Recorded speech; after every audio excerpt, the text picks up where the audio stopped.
pennies and...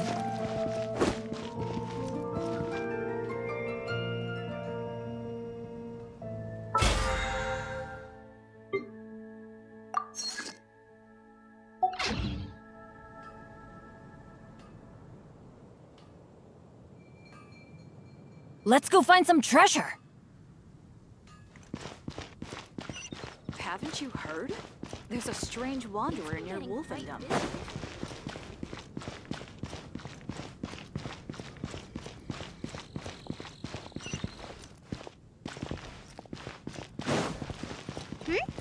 There's a player nearby! That way! Let's go see!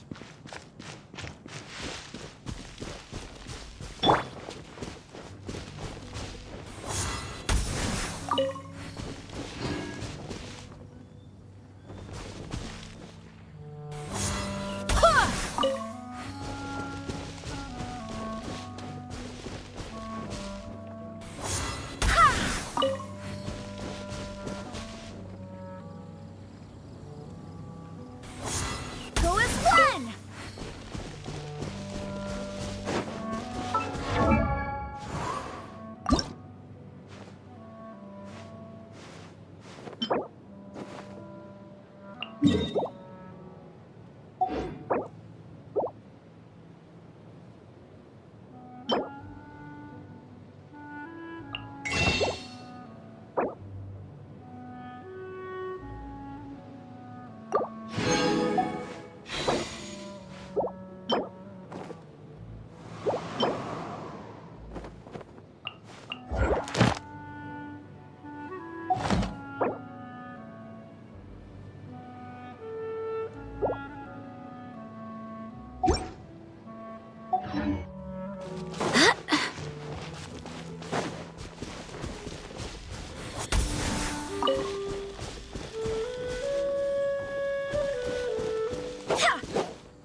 Should we tell him? Or not?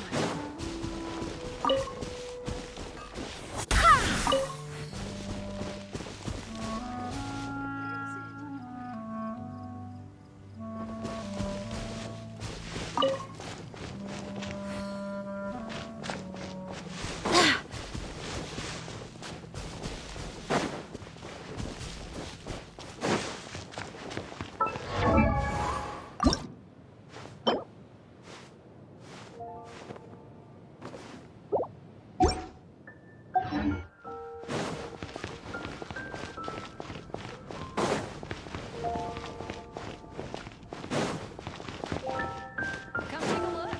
There will definitely be something.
It's a miracle!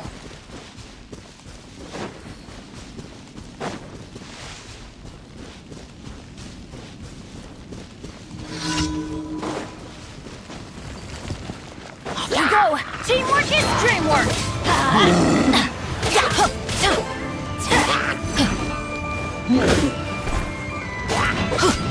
That's gonna hurt in the morning!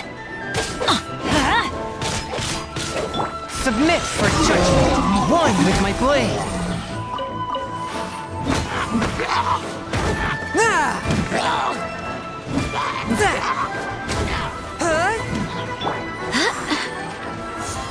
Go as one!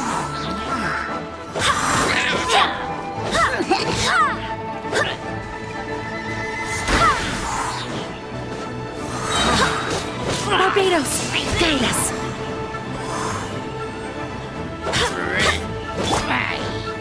Get out of here!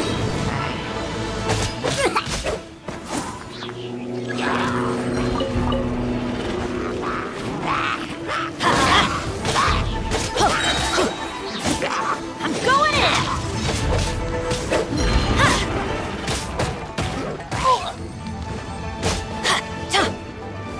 here! Take cover! Why do they never miss? Your life is mine. A touch of frost. Spirit blade. Attack!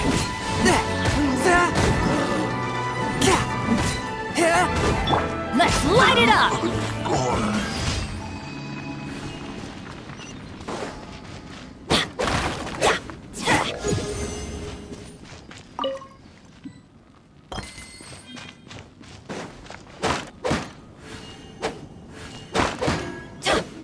That's gonna hurt in the morning.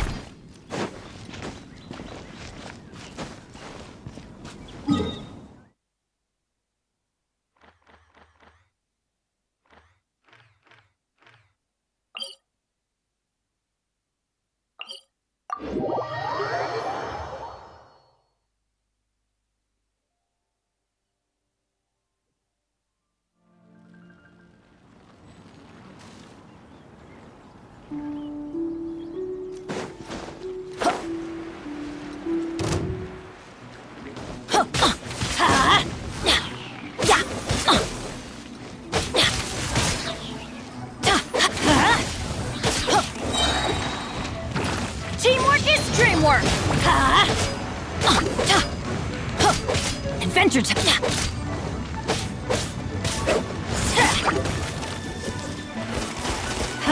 Ow!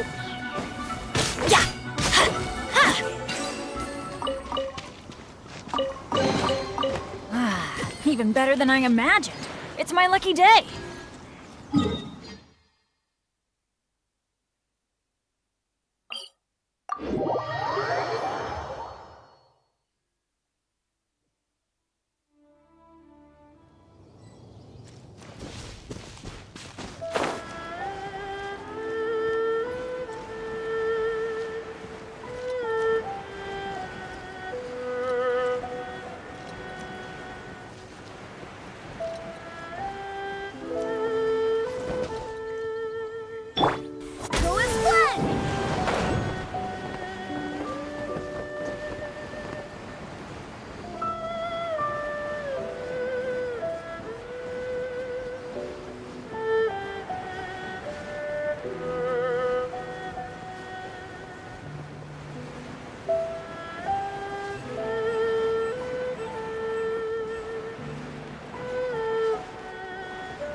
Swift and merciful, submit for judgment.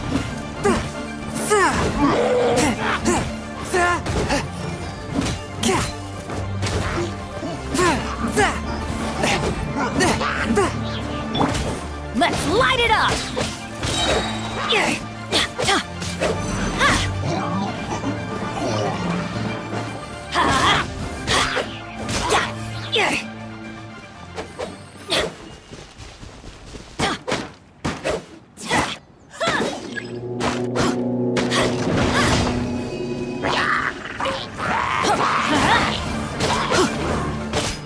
Everybody stand back!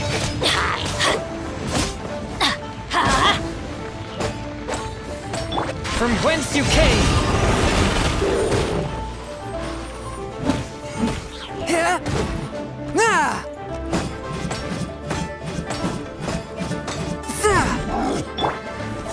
Go as planned!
One with my blade.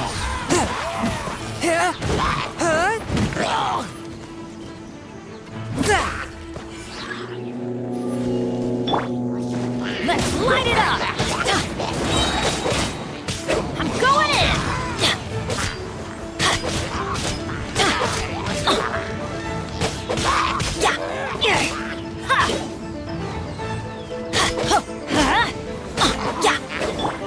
Fourth, my blade.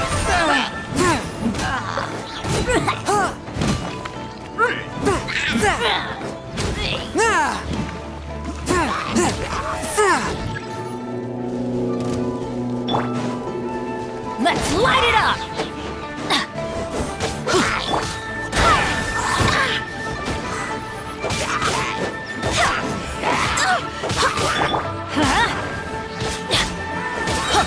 Adventure time!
Oh, yes! Yes! They have the audacity to go after anything! The 7 dragons, gods. No ancient artifact that relates can escape their greedy ambitions. Still, this time is different. Who do they think they are, going after the Abyss Order's treasures? Oh, Traveler, it's you. Huh? Ganyu, what are you doing here with Lan? Do you have a commission you need to post? Hello. We were just discussing the treasure hoarders. Yes. We were just saying how even the audacious treasure hoarders should know better than to mess with the Abyss. It's just too evil. But we recently received intel from the Ministry of Civil Affairs that 2 big-time treasure hoarders in Liyue and Mondstadt are planning some big joint operation. 2 big-time treasure hoarders? Yes. They're known as Big Sis of the South and Raptor of the North. Oh, Raptor! Paimon remembers he tried to run away from Amber in Mondstadt. But who is Big Sis of the South? You are correct. She's the head of the treasure hoarders in Liyue. As I understand it, the treasure hoarders all call her boss.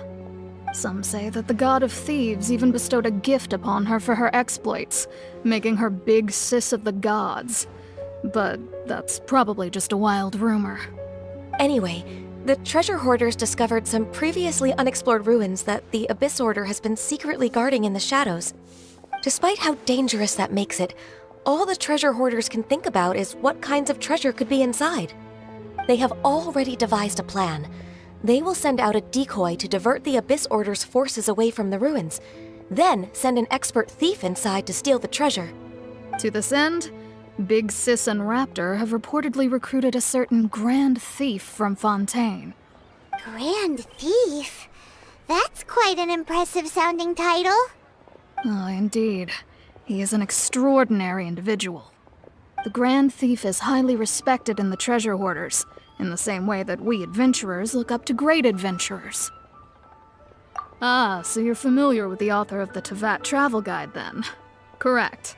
The Grand Thief is someone as renowned as her. So, despite being relative big-timers in Liyue and Mondstadt, Big Sis and Raptor had to put in a lot of work to convince a thief of his status to come and personally oversee this operation. With the major changes in Liyue recently, the Ministry of Civil Affairs and the Millelith already have their hands full. They don't have any time to investigate rumors about treasure hoarder activity. But anything related to the Abyss makes me feel like there is some unknown danger lurking beneath the surface. So I decided to come to the Adventurers Guild to post a commission.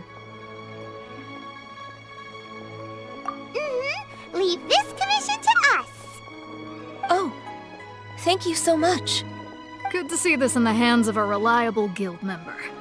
Well then, good luck. The guild will take care of the details of this commission.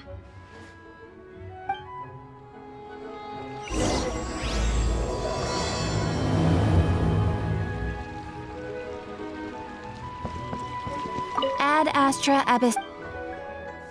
Thank you for completing today's commit. Ad Astra Abyss.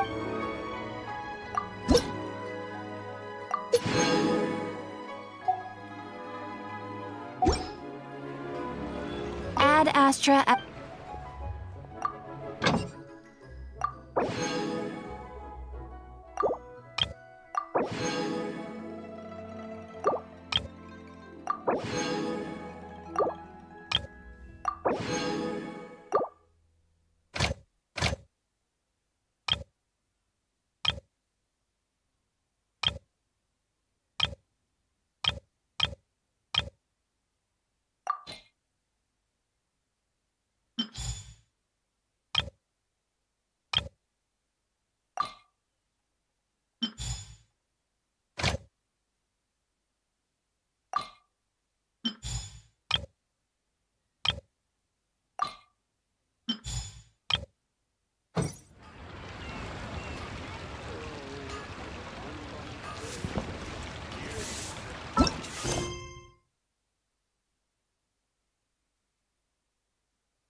There are signs of treasure hoarder activity here. They must have come to these ruins. Let's go deeper inside. Paimon sure hopes Ganyu's information is reliable.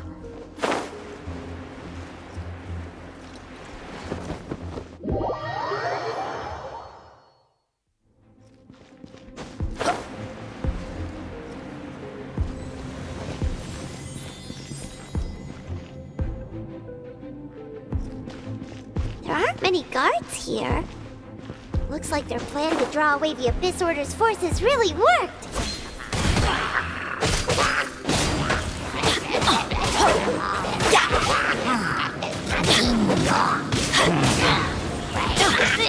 we go!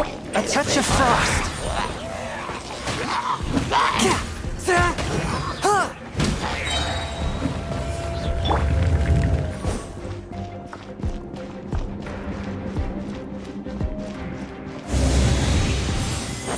More signs that a treasure hoarder was here. This should be the right direction. But why does it feel stranger and stranger as we make it deeper into these ruins? Be careful now. Paimon's right behind you.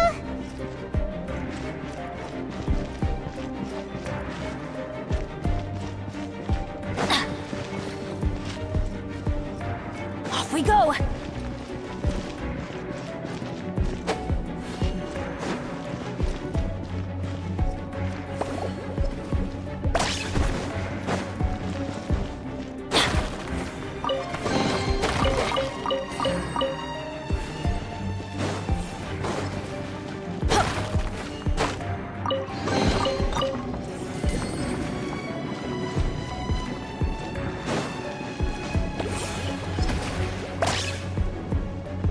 Couldn't break the curse.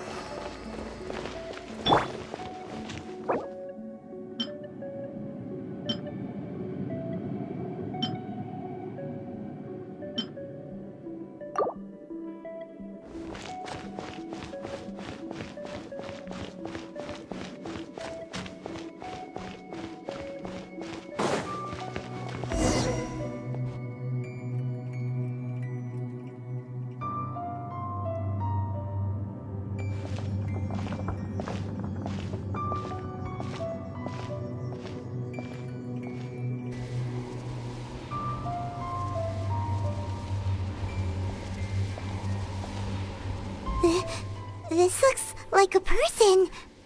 Could it be the Grand Thief? Why is he in that position? Is he praying to something? That's...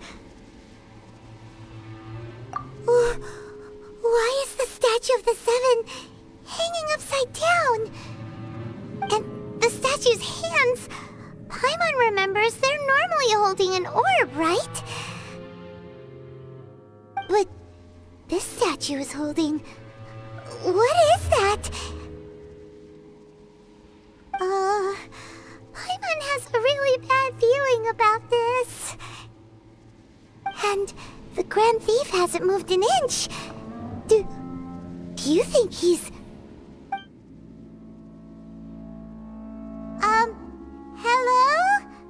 Are you okay, mister?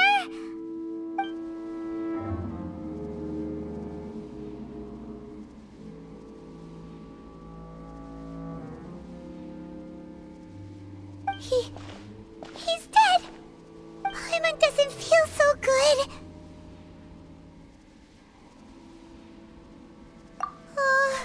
Let's get out of here, and fast! We should report back to Ganyu and Lan.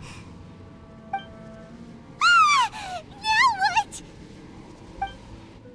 We can't stay here! Quick, run!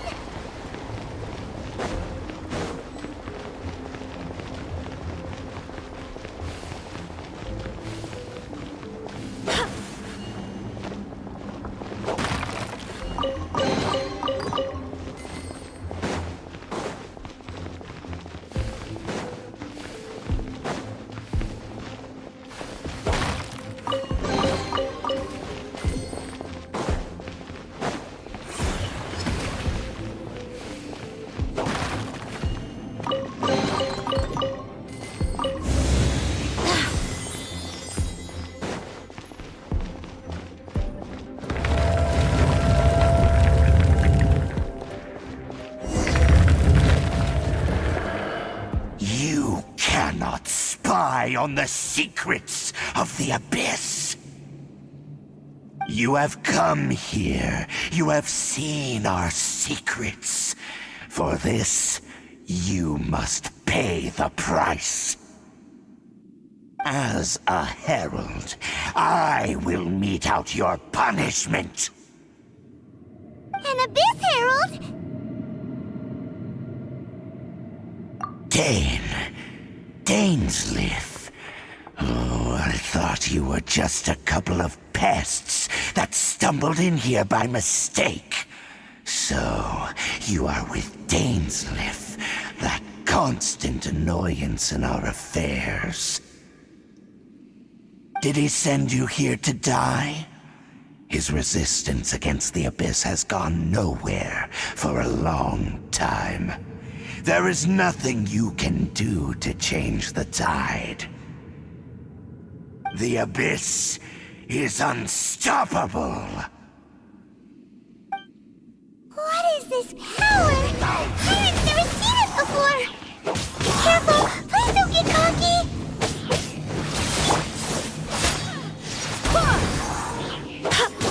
It's a roar! Spirit Blade! Attack!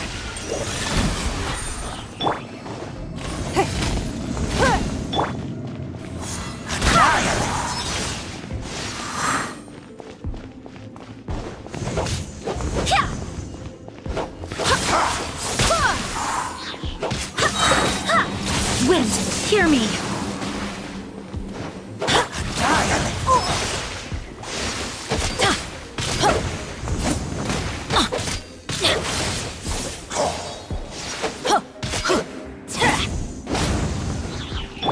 One with my blade!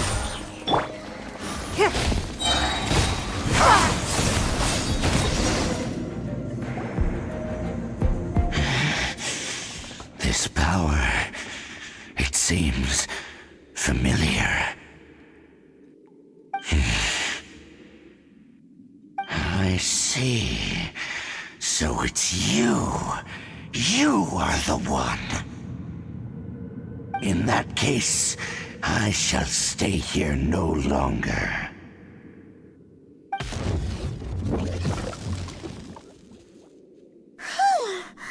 What a tough battle! Are you okay? Oh, such a strong enemy!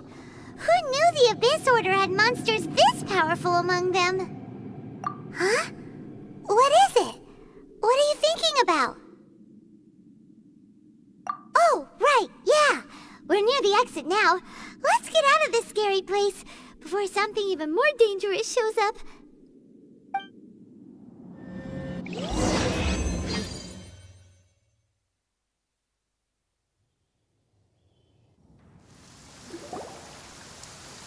So, we meet again. A little sooner than I had expected. Hey, it's Dane! Judging by your expression, it seems you just experienced something quite strange. Could it be that you encountered an Abyss Herald in those ruins? Huh? How did you know that? I've been on the Abyss Herald's trail. I didn't expect to find you here as well.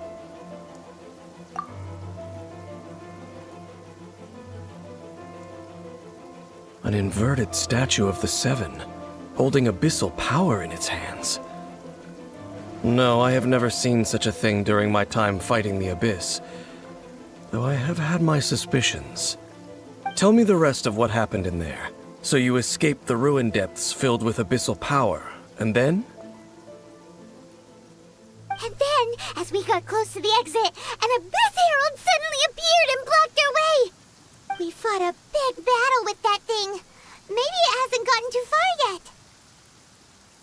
Yes, this is a rare opportunity indeed. Come, let's catch up to it. Let's go! A rare opportunity? With Dane helping out, maybe we'll be able to solve more mysteries about the Abyss.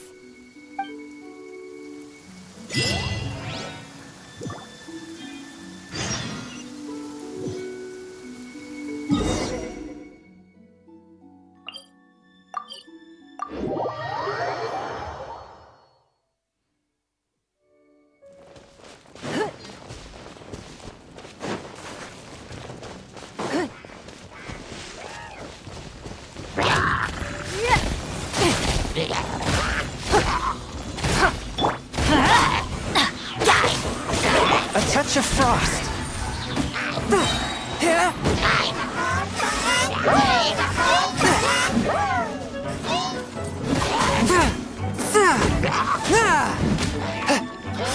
for judgment!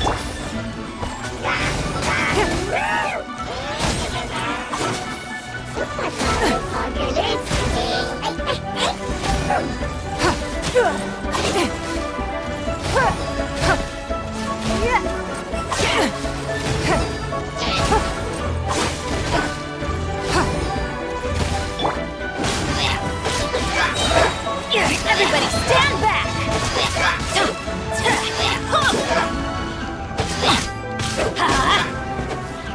Adventure time!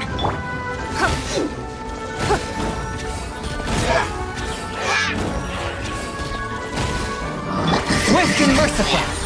Let's light it up!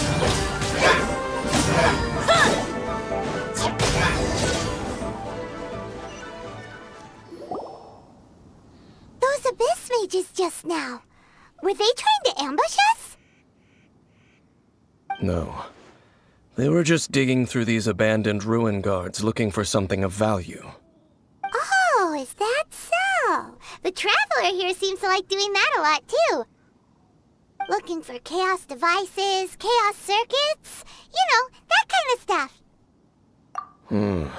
They wouldn't be searching for such ordinary objects. In fact, I was nearby investigating precisely because abyss mages often come out from that ruin to explore. They seem to be searching the remains of ruin guards for a certain valuable object to take back to the ruins. However, they look disappointed, so it would seem they haven't found it yet. Well then, why didn't you grab one of them just now and ask what they were up to? I certainly don't mean to be merciful towards these monsters of the abyss, but I have a feeling that their plan with this object is of major importance to the entire Abyss Order. One cannot discover the truth behind it through interrogation. Or rather, these Abyss mages likely fear something else much more than they do a painful interrogation. Paimon is getting goosebumps thinking about all this. All right, we shouldn't waste too much time here. Let's continue our search.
Forth, my blade, from whence you came! Your life is mine!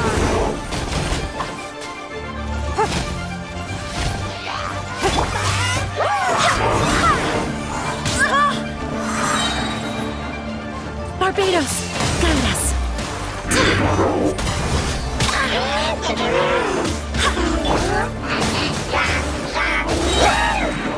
I'm going in!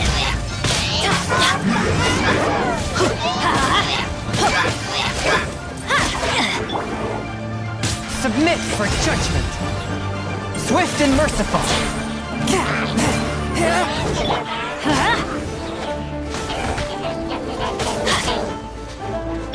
Submit!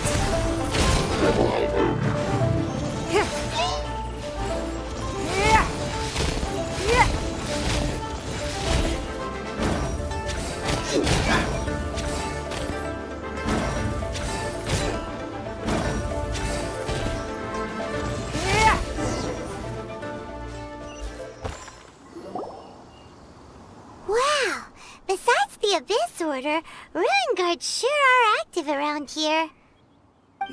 Seems wherever we find an Abyss Mage hideout, there's often a bunch of Ruin Guards roaming around too. Is that just a coincidence? Or... There are no coincidences in the world. Everything is the fruit of seeds planted long ago. Just like your appearance in that tavern, time is just waiting for those seeds to sprout. Forget it. Just some needless musings. The connection between the Abyss Order and the Ruin Guards is by no means incidental. Rather, they are both branches that have grown out and up from the same roots below. Branches? Roots?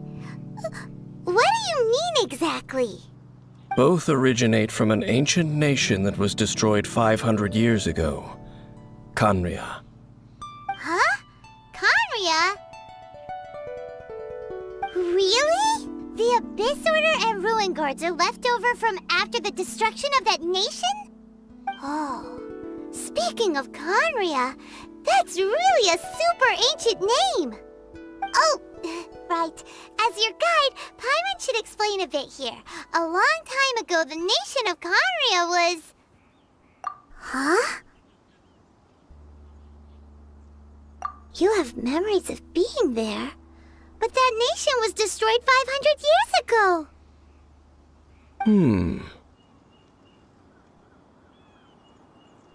Is that so? Well, everyone has their secrets. You did not pry into mine, so I shall not pry into yours. But, if you would like to tell me, I will listen. So, the Khaenri'ah you saw, what was it like?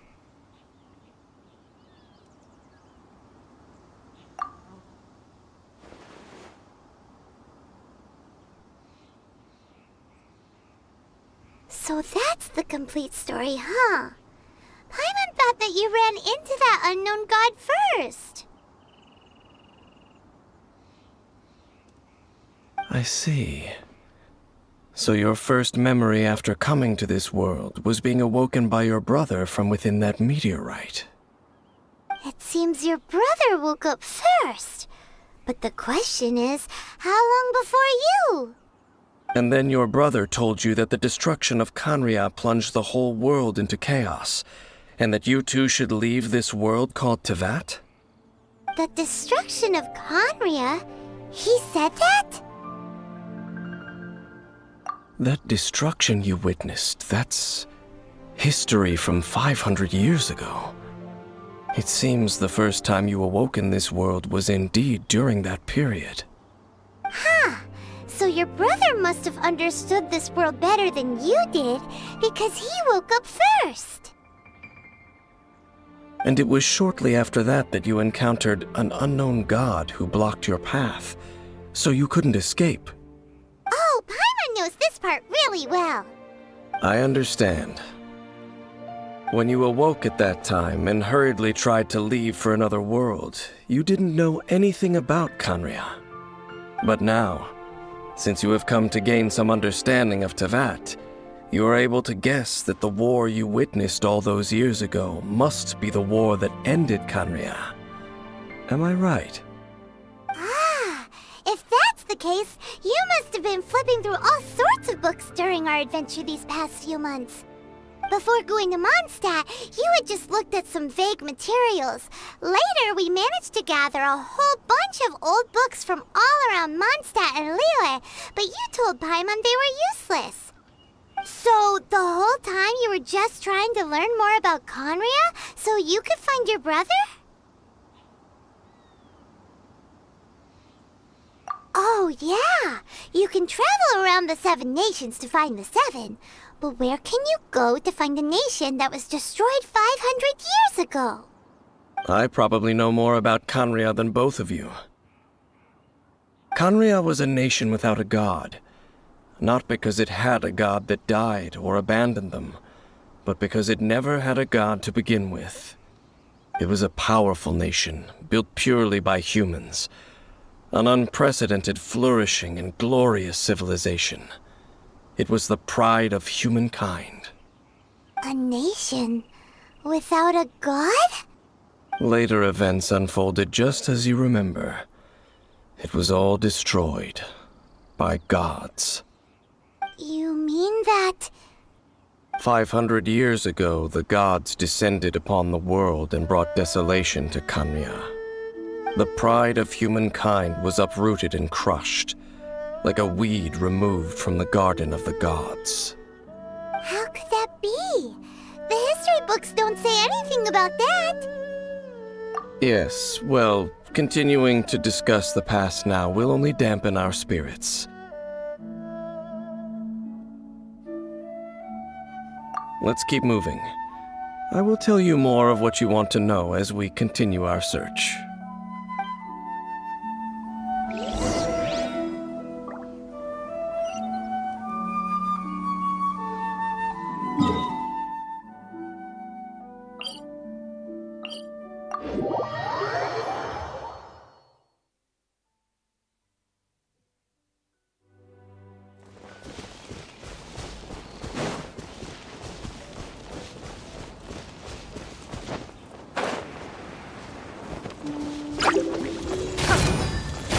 Let's light it up!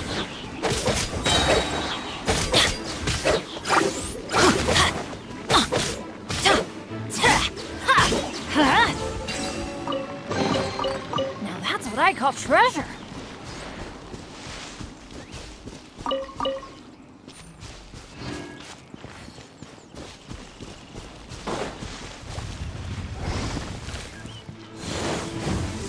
Off we go!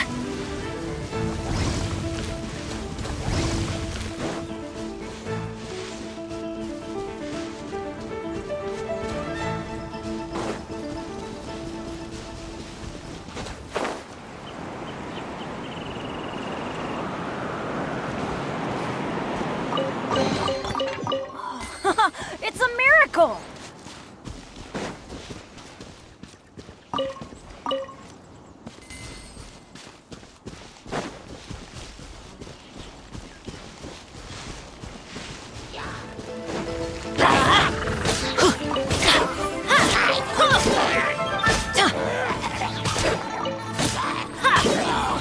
Let's light it up!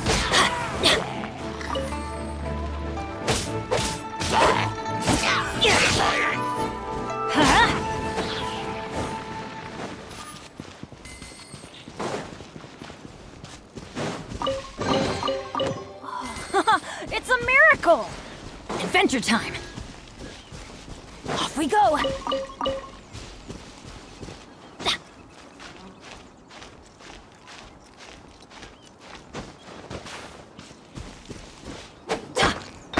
One with my blade.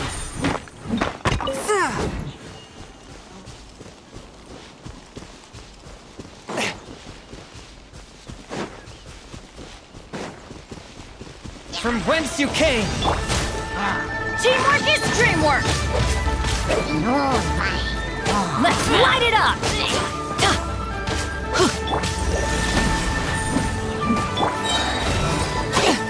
Rude. Out of the way!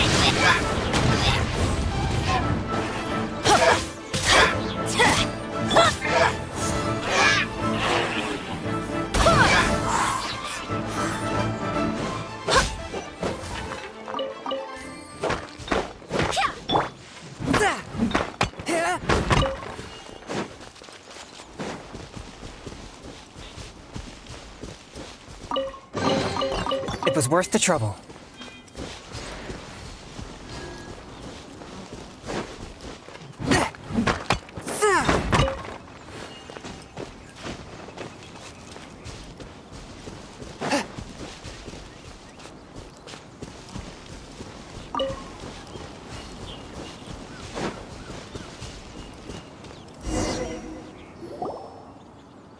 Over there!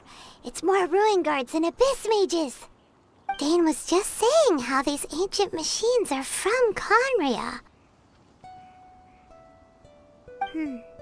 So, did khaenri'ah have a lot of ruins that needed to be guarded? No. Ruin Guard is the name modern people have given these machines. No one called them that 500 years ago. These Ruin Guards were known as Field Tillers by the people of khaenri'ah. Field tillers? What a strange name. It's not like you think. Field Tiller was just a code name. The people of Khaenri'ah like to give code names to their weapons. The land is not to be tilled with farming tools, but rather is to be fought for with steel and blood. This is how the Field Tiller came about. Fought for with steel and blood? Well, that's an interesting way of understanding tilling. Paimon doesn't think it's a very positive interpretation. After the destruction of Khaenri'ah, these masterless field tillers went completely out of control. They wandered aimlessly over the centuries, gradually spreading to every corner of Teyvat. Perhaps resonating with the sorrow of other civilizations lost to time, they found their way to various ruins across the land, where they lie dormant. Well, that sounds so sad. Yeah, Paimon thinks you've been doing a real good job of that. Once you understand more, those details won't mean much to you. But no matter their past, all that remains of them now is the danger they pose. So destroy them all.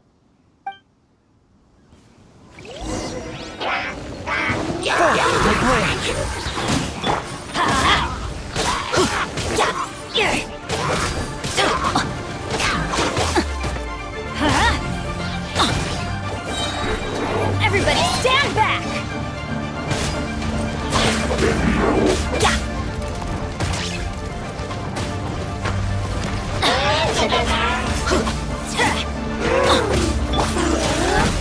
Spirit Blade!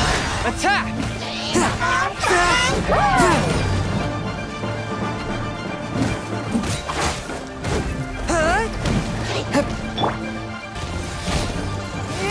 Your life is mine!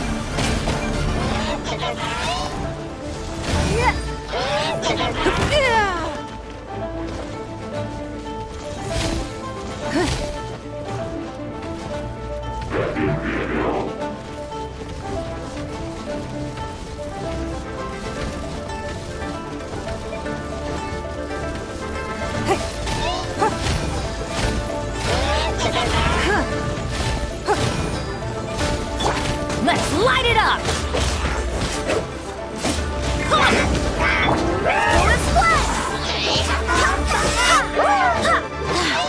I swear by my sword!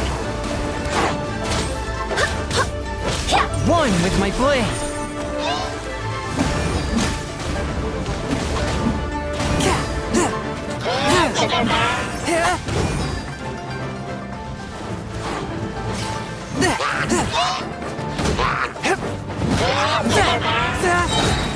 Submit for judgment!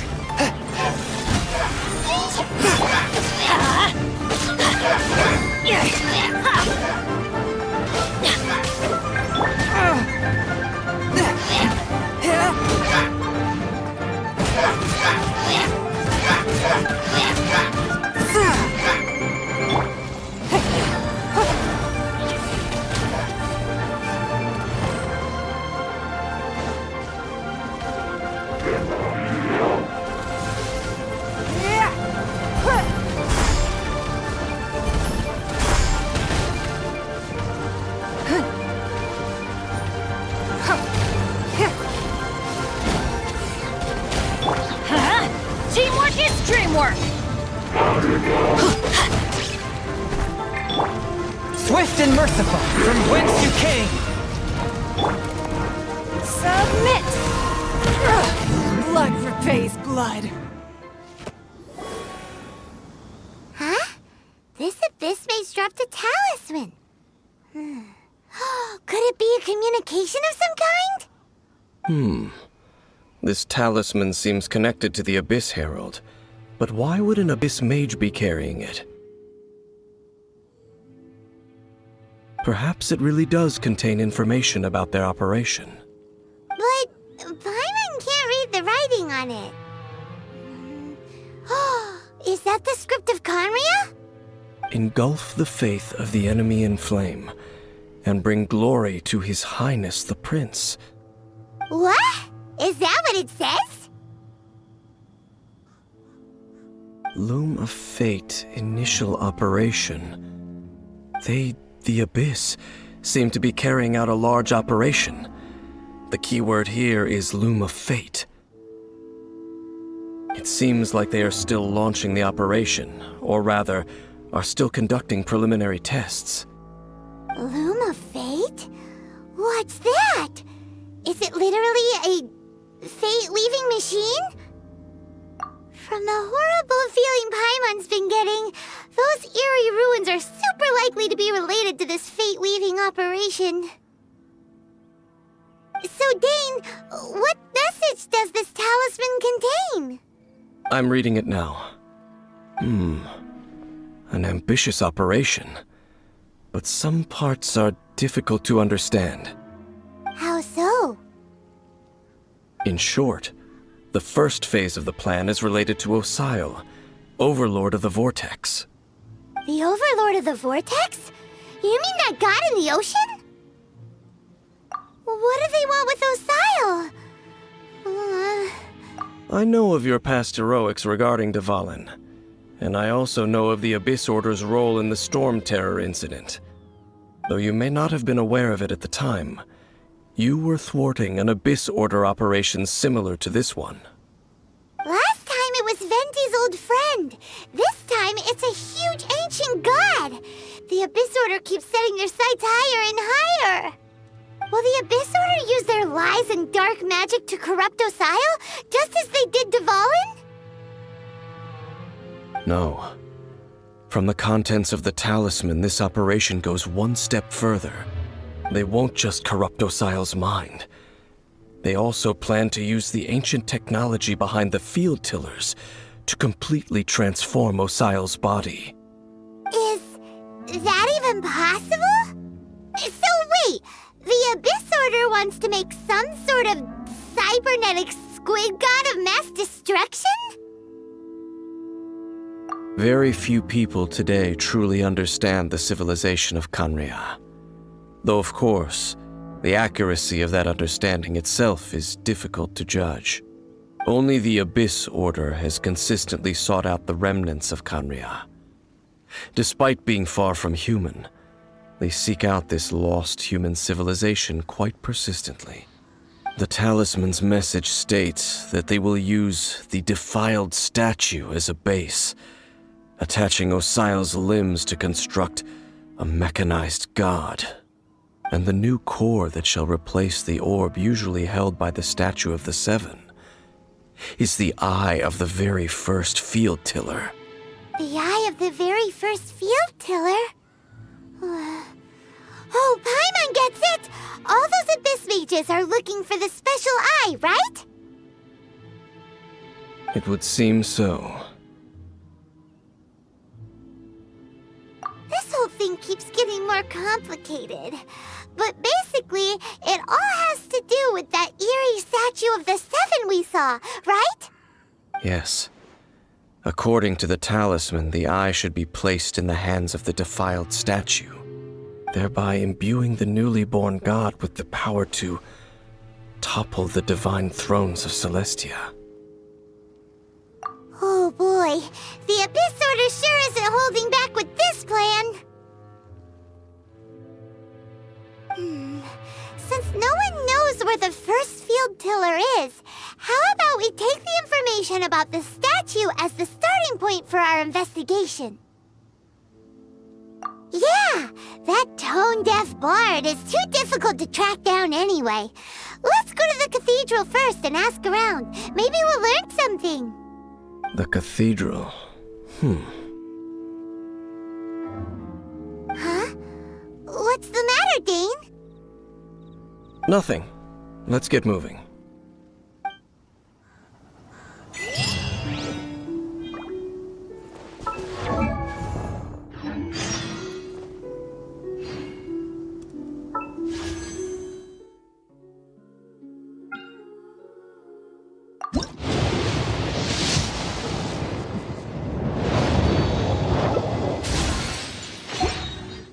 In a trade war, the perfect hunter leaves no trace.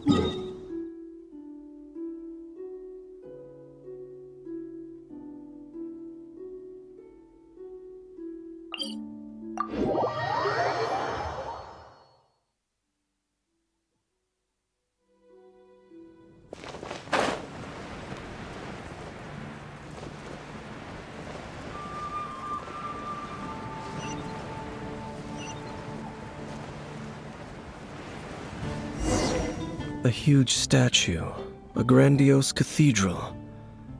The people of Mondstadt clearly spent a great deal of resources and energy to construct them. But how aware of this was the Animo Archon on receiving this gift? And how much did he give back in return? Faith doesn't ask for anything in return, though. Does it? As long as the gods have a clear conscience about it all, there's nothing I can say about it. Shh! We're about to enter the cathedral! Don't say anything bad about the Animo Archon! And actually, the Animo Archon is... never mind! I never specifically said I would enter the cathedral. I'll leave you two to mingle with the sisters.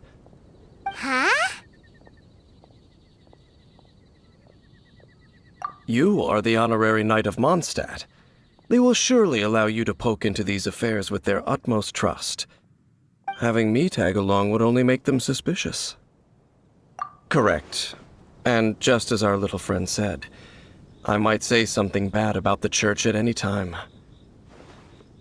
When a non-believer steps onto holy ground, the result is never pretty. I have never received the favor of the gods in the past. I don't see any reason I would need it now, or in the future either. That's enough about that. While we've been chit-chatting, the Abyss Order continues to act.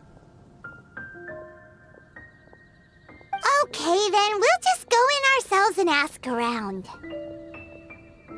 I should warn you about one thing. Don't go mentioning the defiled statue inside the cathedral. The Church of Favonius wouldn't ignore the matter of the statue, but if they rashly tried anything against the Abyss Order, it would only ruin whatever element of surprise we may have. Also, meddling in the affairs of the Abyss usually doesn't end well for anyone.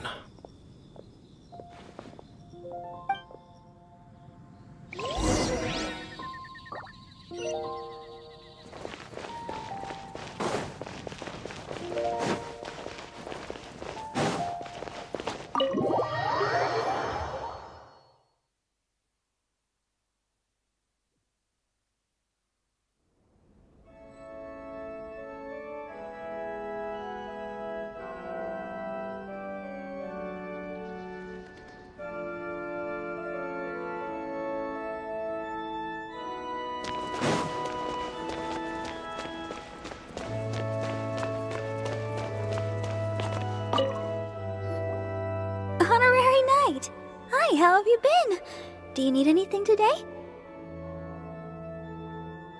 But I should first make it clear that if you need to borrow the Holy Lyre de Hermel again, we cannot oblige. It seems she hasn't realized it's just an illusion. Oh, we're here to ask some questions about something.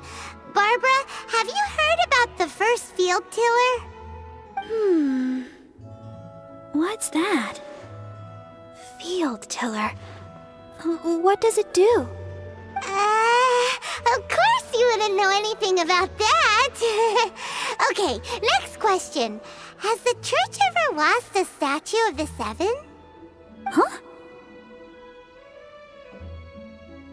You're here to ask about that old story? Well, I didn't expect that. That was such a long time ago, barely anyone mentions it nowadays. A long time ago, there was indeed one statue of the Seven that disappeared one night without a trace. Nearly every member of the church joined the search for it, but it was never found. In the church's records, as you might assume, this incident has been called the Lost Statue of the Seven. Of course! Of course? Nothing? So do you have any other clues? Paimon means any other strange stories? Sorry, Barbara, but we can't tell you about the statue we saw just yet. Like Dane said outside, it's for your own good. Other strange stories? I'm not sure. Let me think about what other unusual incidents are in the church's records. Oh, the Tyrant's Final Fury? No, that's from another time. Probably unrelated. The Tyrant's final fury? Oh, this refers to a time of great danger that engulfed Old Mondstadt, the place now known as Storm Terror's lair. Many, many years ago, there was a time when balls of fire would rain from the sky whenever anyone approached Old Mondstadt. Balls of fire raining from the sky? How terrifying! People at that time believed it was a curse laid down by the god of storms, so they referred to it as the Tyrant's final fury. This strange phenomenon continued for about a year. No one was ever able to solve it. It just gradually ceased on its own. Right. Later, the theory of the Tyrant's final fury became less probable in the eyes of the Church. Common reasoning dictates that the god of storms wouldn't shoot fireballs. Perhaps it was something else that caused the disaster. Anyway, this incident might not be related to the lost statue of the Seven, but I just can't think of any other strange incidents that might be. It's okay. Thanks anyway! There's that pointless word, thank you, again. I can never get used to hearing it. Oh, Rosaria, it's you. If you're looking for the Knights of Favonius, they're busy with those monsters again. Those monsters? Those monsters that tried to attack Mondstadt last time during the Storm Terror incident? Wasn't that the Abyss Order? They're at it again? Indeed. They're gathering in Wolvendom, causing great unrest among the wolves. Could it be that the Abyss Order is targeting the spirit of Lupus Boreas? As for what purpose, I can't say for certain. Master Jean has already headed off to Wolvendom. I must also begin to make a move myself. Then I will go as well. Master Jean said you should stay at the church and continue your work with the clergy. But you're also a member of the clergy. Right! We'll go give Master Jean a hand! Oh, okay. If the honorary knight will be there, then... But please, everyone, be careful. May the Animal Archon protect you all.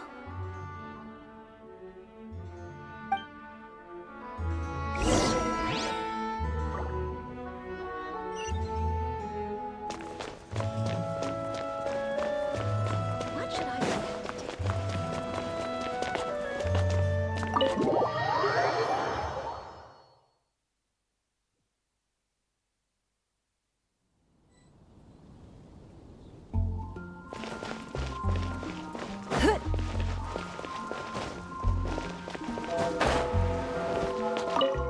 I see. Has the Abyss Order already launched a new operation? This could very well have something to do with the defiled statue. We should go as well. But what is the Abyss Order going to Wolvendom for anyway?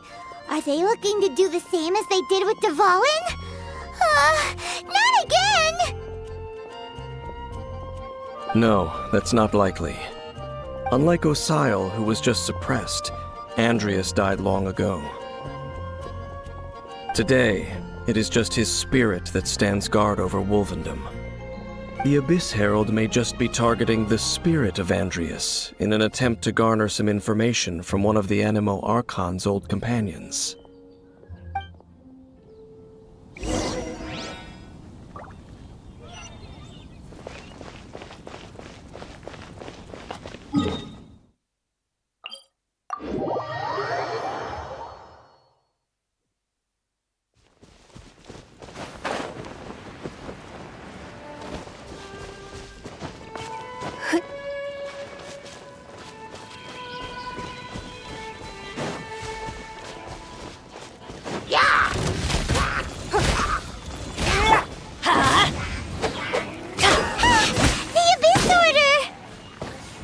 Don't underestimate the enemy. Let's take them now. One with my blade. Spirit blade.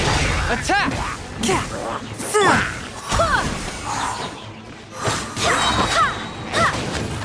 Wind, hear me.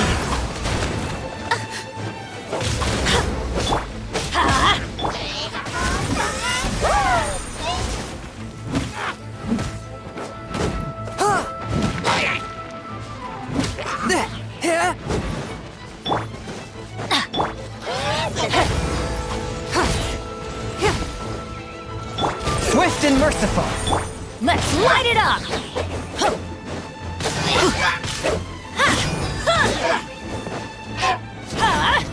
Take cover!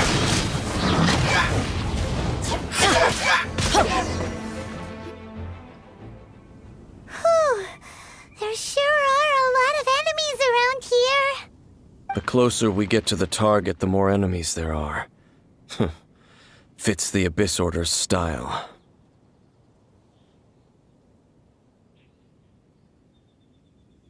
Yeah, let's go! I'm not going any further. Huh?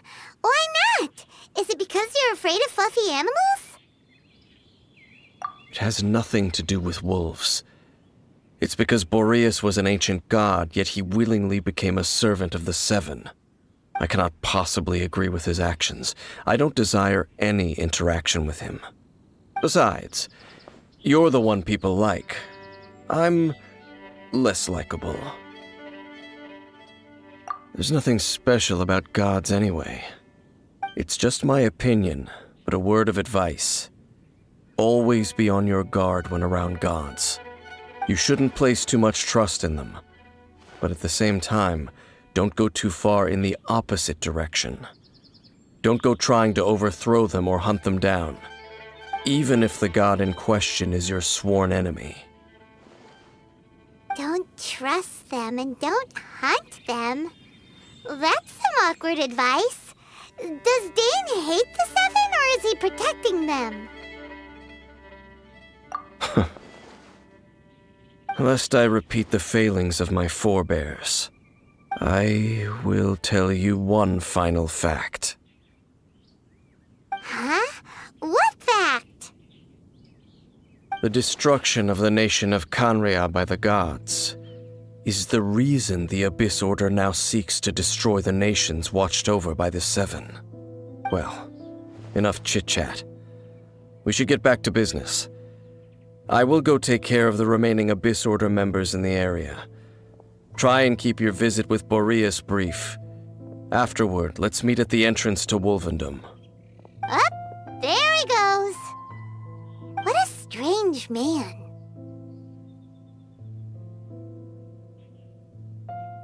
Yeah, that's true. You also keep your guard up against unfamiliar gods. At the Rite of Dissension in Liyue, your decision was very similar to what Dane would do.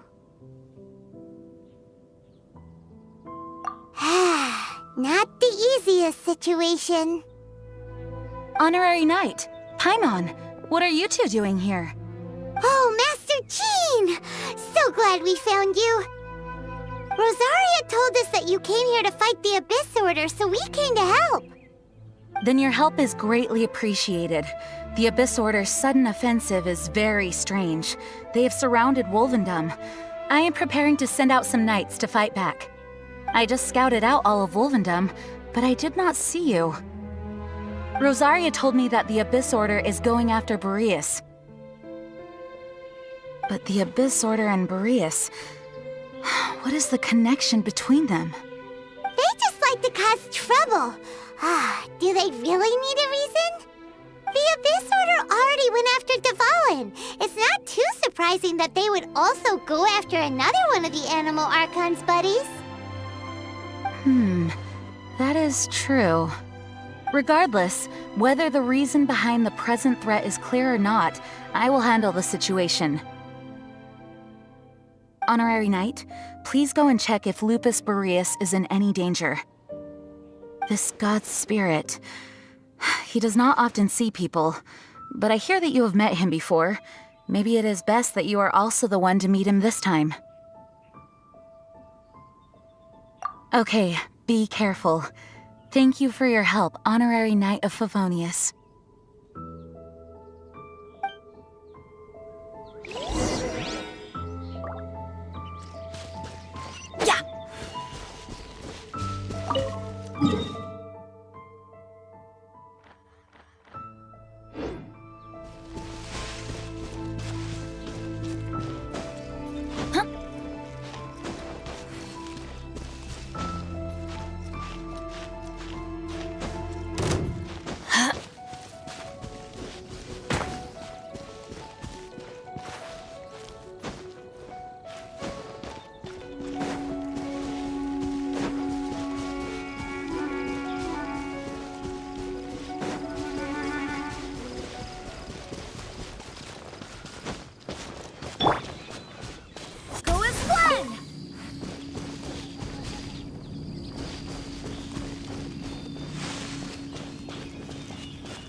rain.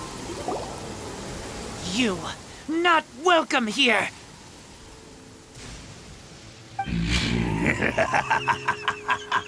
So, the wolf's wretched spirit likes to raise wild pups now. You claim to be a guardian, yet your once sharp claws have clearly dulled since your days of godly glory. If you serve us, we can restore your divine powers you once held in the past. Lies. Lies. What the heck is this ceremony? He looks like he's in a lot of pain. Oh no! Is this the same thing they did to corrupt Dvalin's mind? Wolves never surrender! But this can't go on. No matter how many times you resist us, your efforts are all in vain.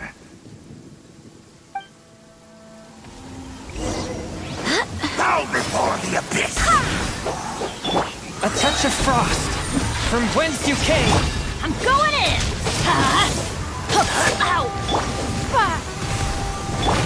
Let's light it up!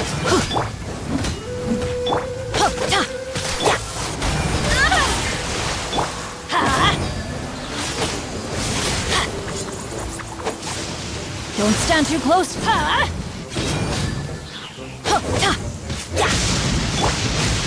One with my blade! Spirit blade! Attack!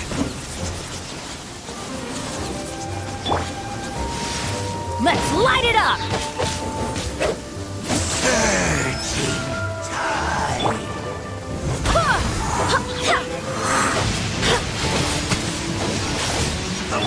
A touch of frost!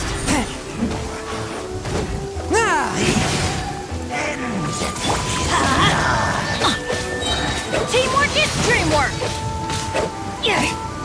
Barbados, guide us.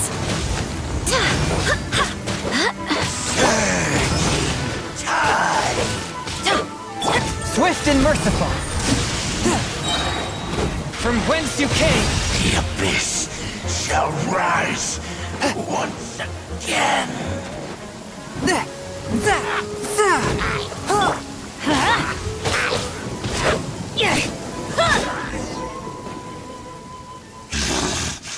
The ceremony was interrupted. How fortunate for you. How does an old spirit have such determined will? No matter. This is but a small unforeseen variable. Our grand scheme will not be affected.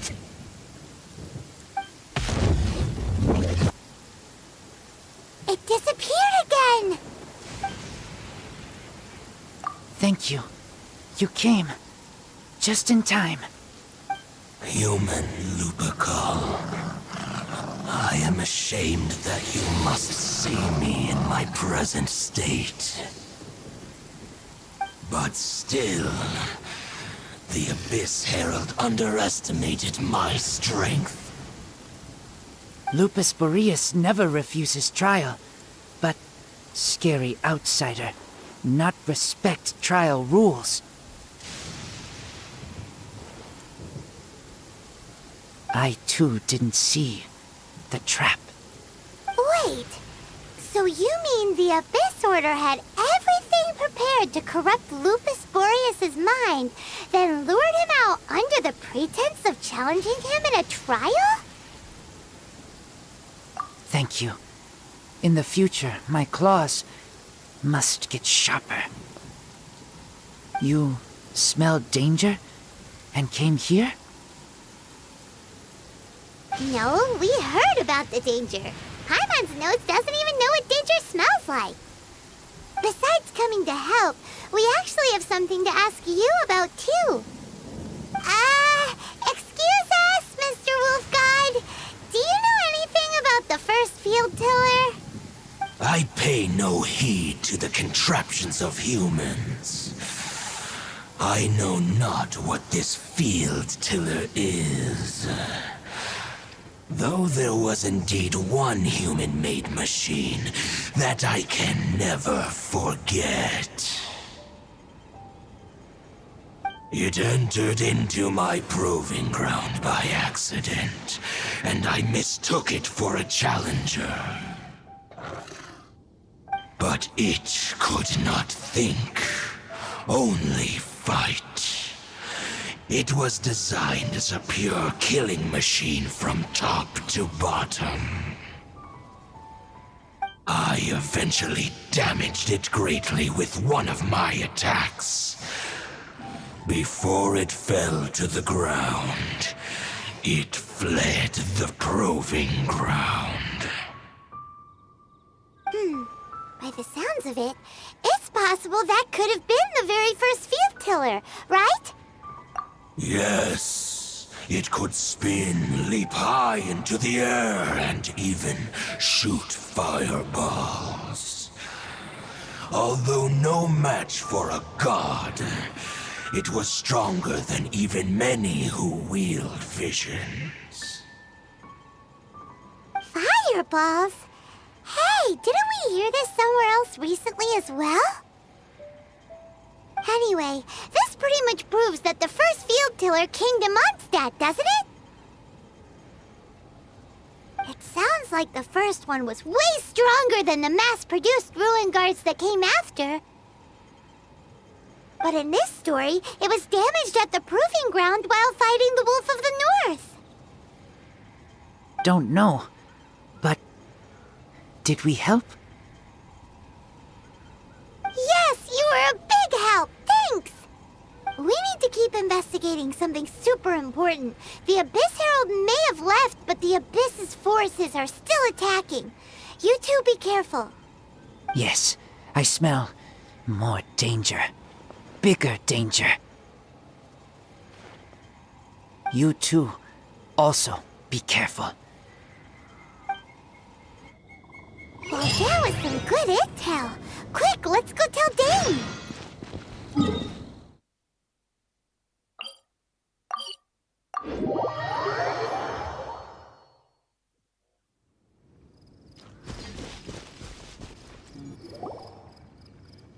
Dane, there you are. Did you see Master Jean?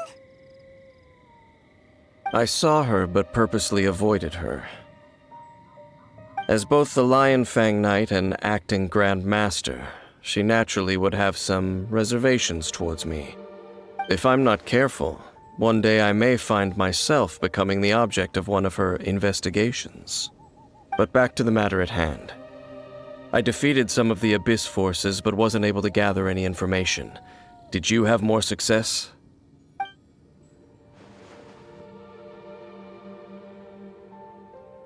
I see.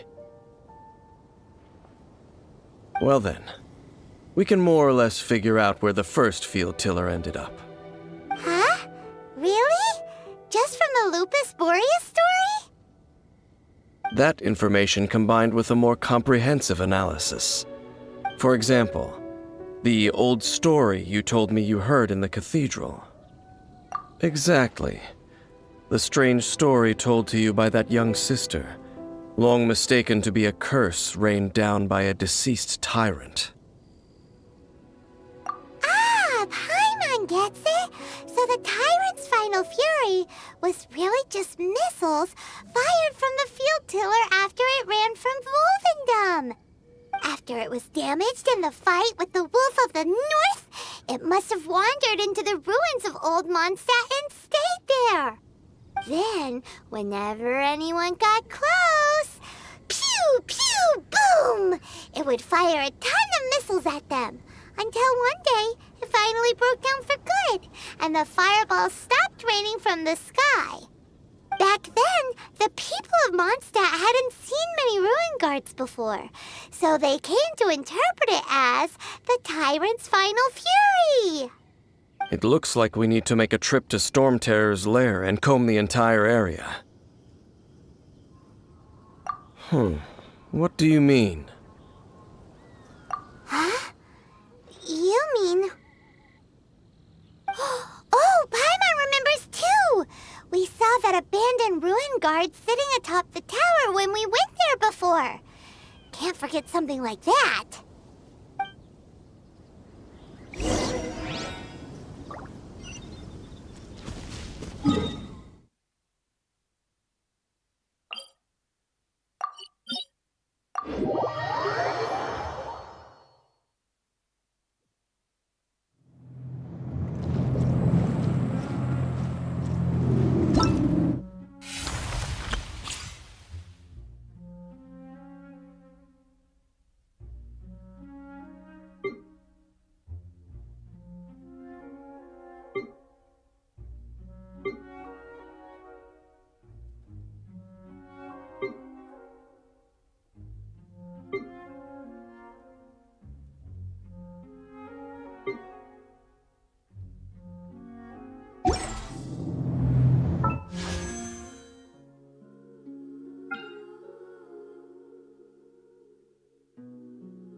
Good things come to those who don't wait.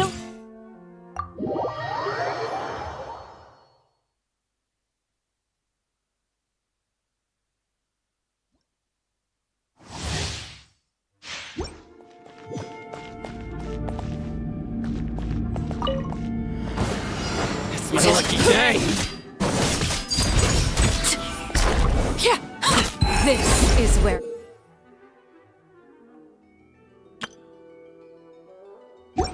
Look at the fairy! How's this? Enhanced Animal Module 75!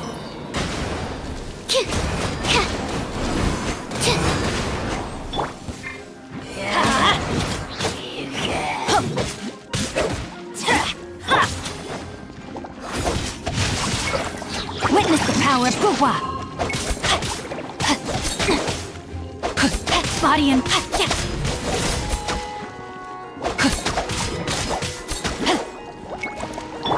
I'm going in!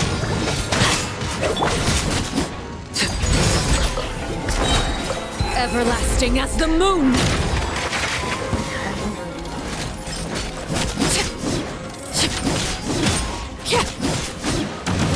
Overruled!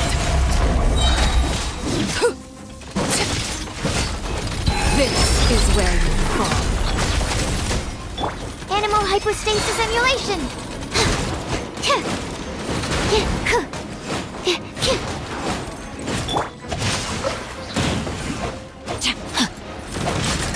Let me weave you a verse.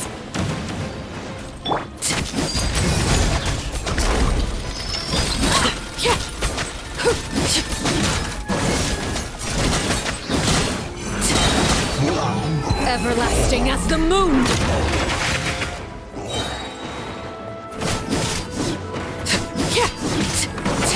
Enhanced Animal Module!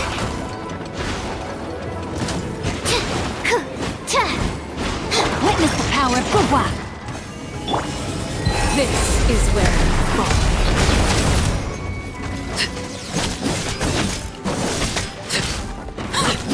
Transfixed! Teamwork is dreamwork!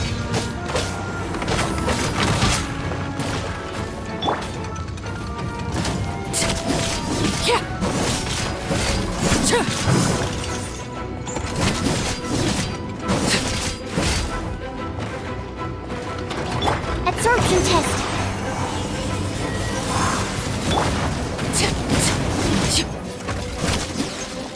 overruled. Witness my rise.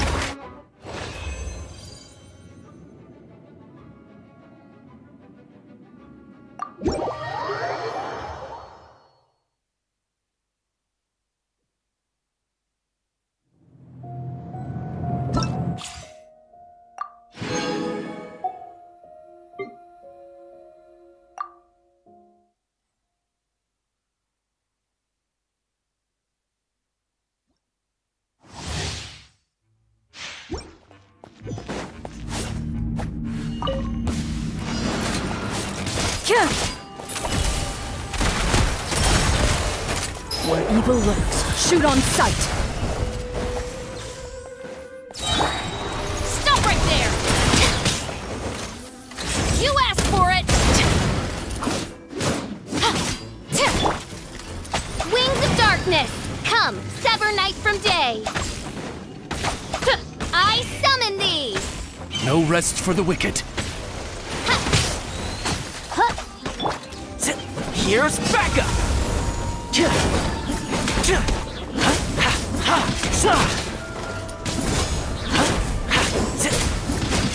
Time to testify.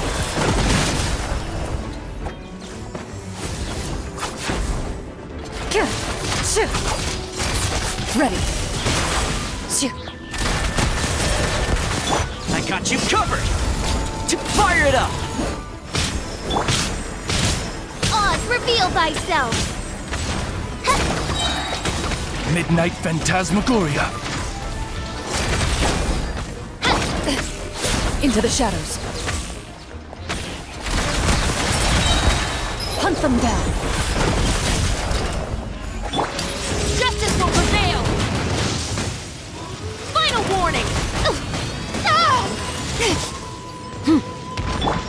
Here's Becca!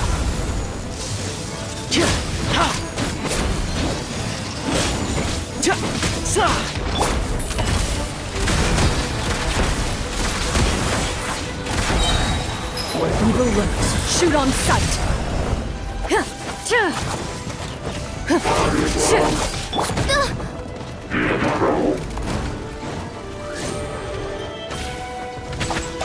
As you wish, main Fräulein.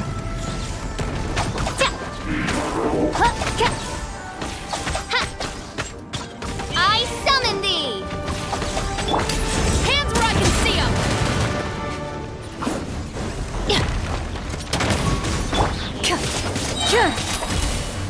Time to testify.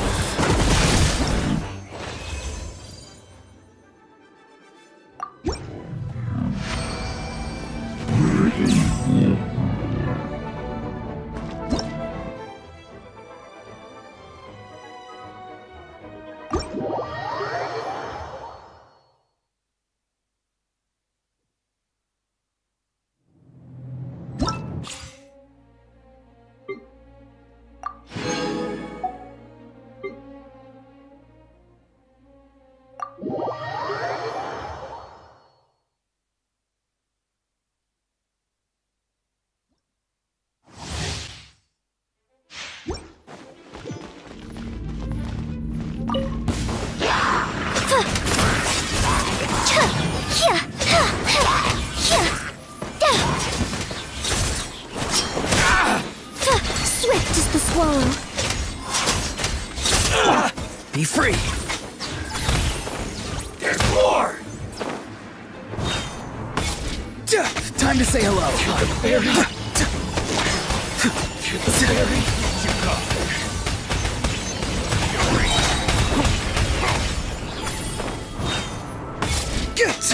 Farewell! No, my sword! Let me weave you a verse. Midnight Phantasmagoria. Go! You're free now!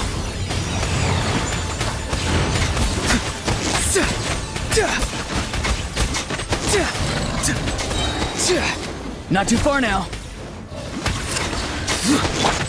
Ills be gone. Let them fly.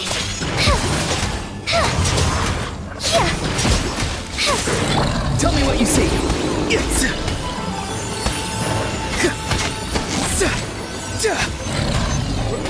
Let's do this then! Ring cutter, body and mind. As you wish, mein Fräulein.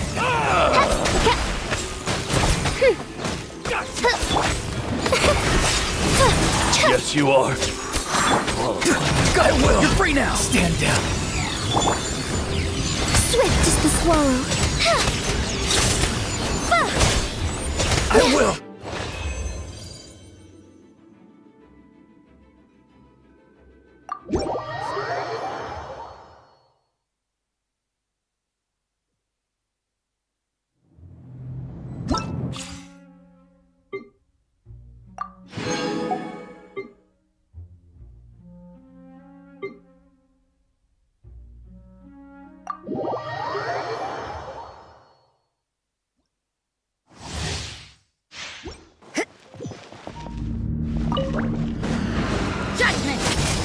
Lights out. Out of the frying pan, into the fire. Eat this!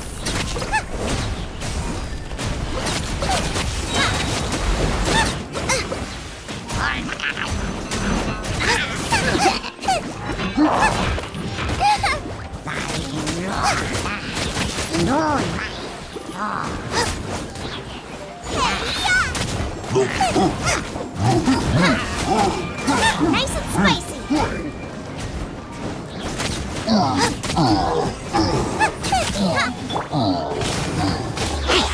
Everybody stand back! Get them!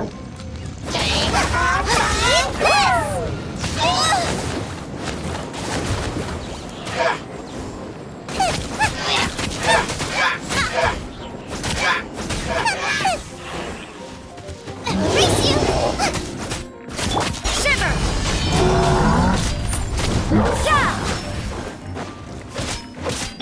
Spirit Blade!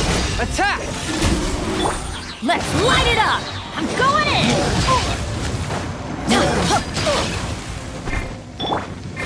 Out of the frying pan, into the fire!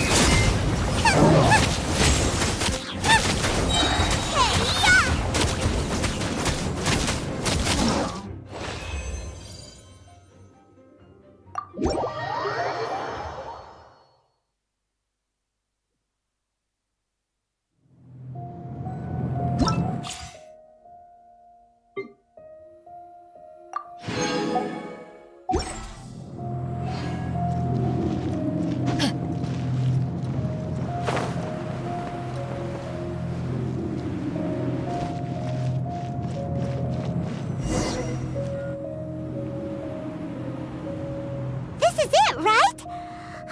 Okay then, use your elemental sight to look for the eye. Ooh, so what did you see? Huh? Nothing? Oh, but Paimon was so excited! What's going on? Are you sure you did it right? This requires another method. Using elemental sight on a field tiller is of no use because it is not powered by the elements. Let me give it a try.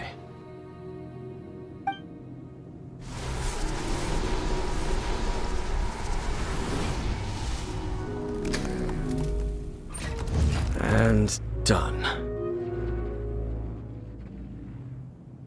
Wow! It's The very thing the Abyss Herald has been seeking all along. The eye of the first field tiller. All of the ruin guards today are just replicas of this machine. As the prototype, its combat capability was unrestricted. prototype? Oh, Paimon doesn't know that word. Is it another ancient term from khaenri'ah? As the Abyss Order has surmised, if this eye is placed in the hands of the defiled statue, and if the limbs of Osial, Overlord of the Vortex, are attached to the statue, there you have a mechanized god. And this newly born god will have the power to topple the divine thrones of Celestia.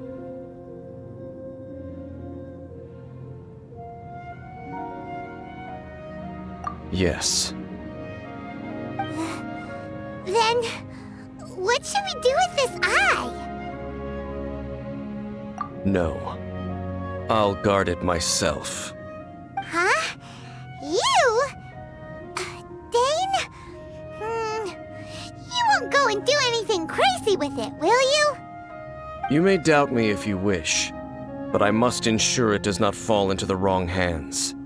No matter where we may hide it, they will find it.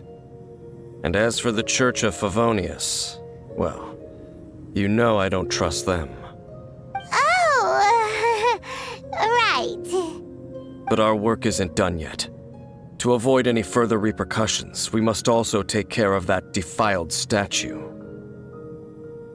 We can't have the church get involved. Let's handle it ourselves. As for what I mean by take care of it, naturally I mean to completely destroy it. Destroy it? That's a statue of the Seven! As well as being a really important cultural relic, they're actually divine too!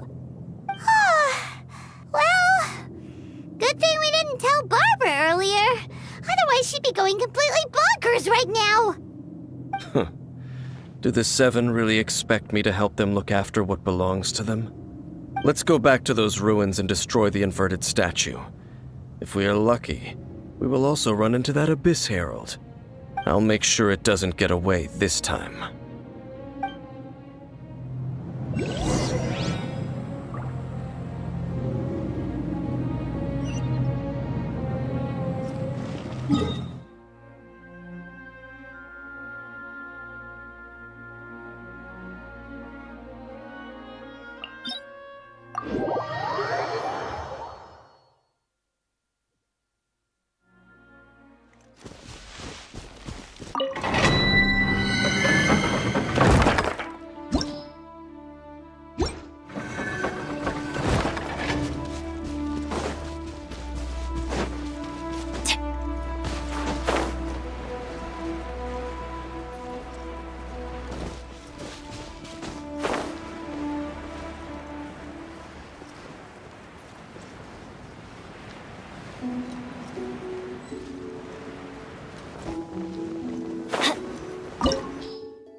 So after all that running around, we end up right back here again. Look at us. We barely escaped this place last time, and now we're strolling right back in. Gee, surely we must be some of the bravest adventurers in all of Teyvat. That or the stupidest. To get to that creepy statue, we just need to follow the path we used to escape last time. That should take us right to it. Yep, that'll work. Let's go, and remember to be on your guard.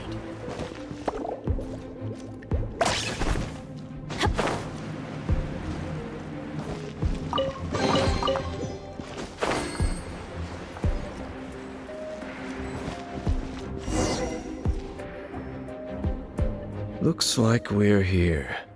An eerie, lifeless, dark chamber. I understand the evil aura you were describing earlier.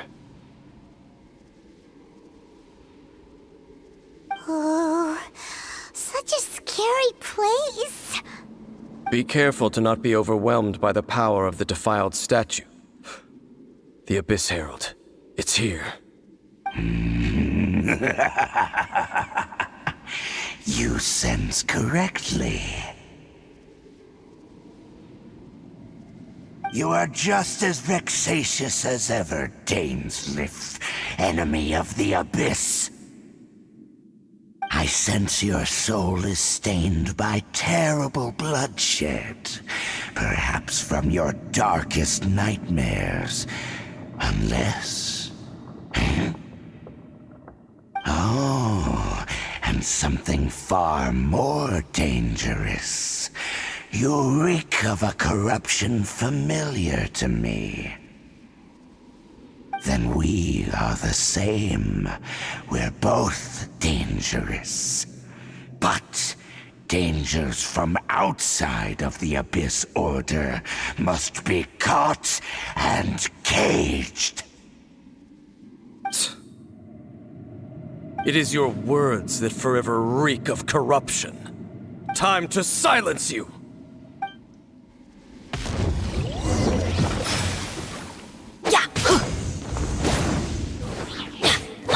One with my blade!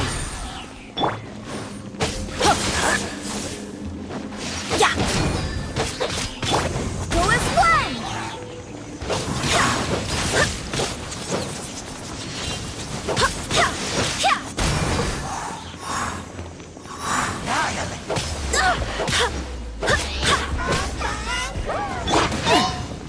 Your life is mine.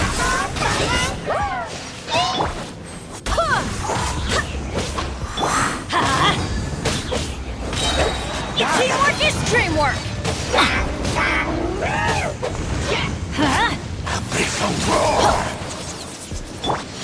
A touch of froth.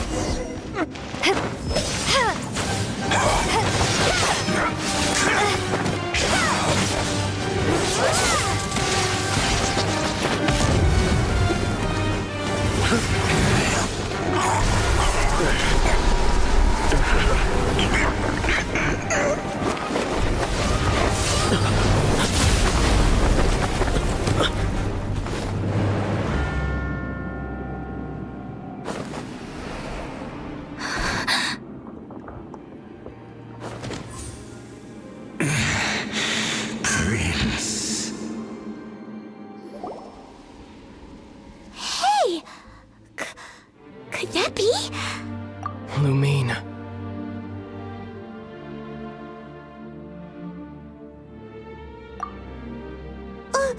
Wait! He just blocked an attack against the Abyss Herald! Your brother and the Abyss? Lumine. Why are you with Dane?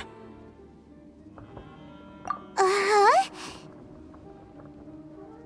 Your brother knows Dane? Ether, we meet again. What's going on here? Dane knows him too? You shouldn't team up with this man. He is my enemy. Ether.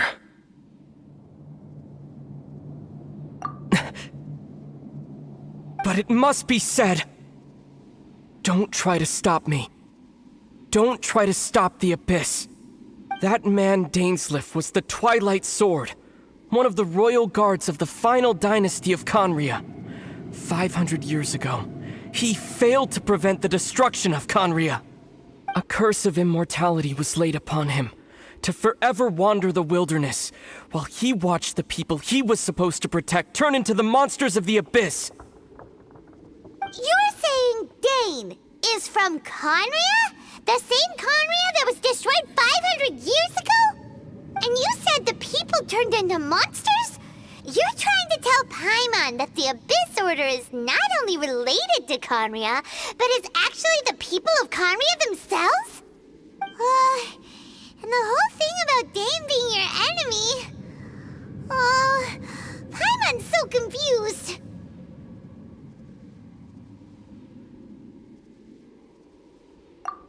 Home. Yes, of course. Home is wherever we are together. But I cannot go with you to the next world to find a new home. At least, not yet. Until the Abyss has engulfed the thrones, my war with destiny will see no end. Listen to me, Lumine. I have already traveled through this world once. Once you reach the end of your journey as I did, you will see for yourself the true nature of this world.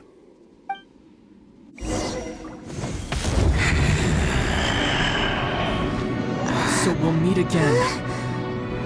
Though we need not rush, sister. I have more than enough time to wait for you.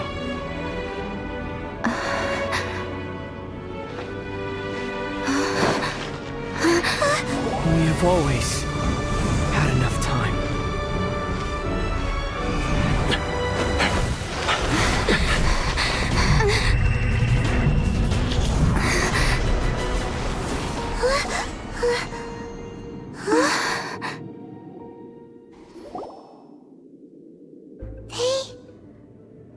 left.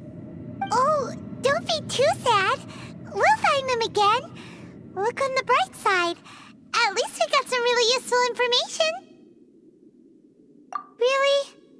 You sure? At least now, as well as the Seven, Dane is also a key part of finding your sibling too, right? That's right!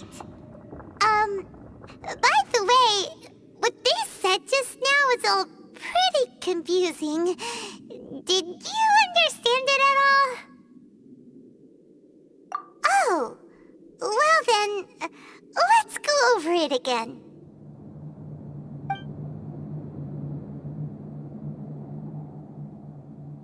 First off, that Abyss Herald called your brother Prince. It seems like your brother is leading the Abyss Order. Even the Abyss Herald answers to him. Still, we don't know for sure if he's the highest-ranking leader in the organization. Also, your brother said that he wants to engulf the thrones and go to war with Destiny. What the heck does that mean? Could it be he wants to destroy the Seven and the Seven Nations? Next thing, turns out the Abyss Order monsters are really what the people of khaenri'ah turned into after their nation was destroyed. This story is just plain terrifying. And Dane is from khaenri'ah too. He witnessed its destruction 500 years ago. But he didn't turn into a monster. And now he's fighting the Abyss Order. So that's why your brother said that Dane is his enemy, right? But if the monsters of the Abyss are the same people that Dane protected all those years ago, then why is he enemies with the Abyss Order now?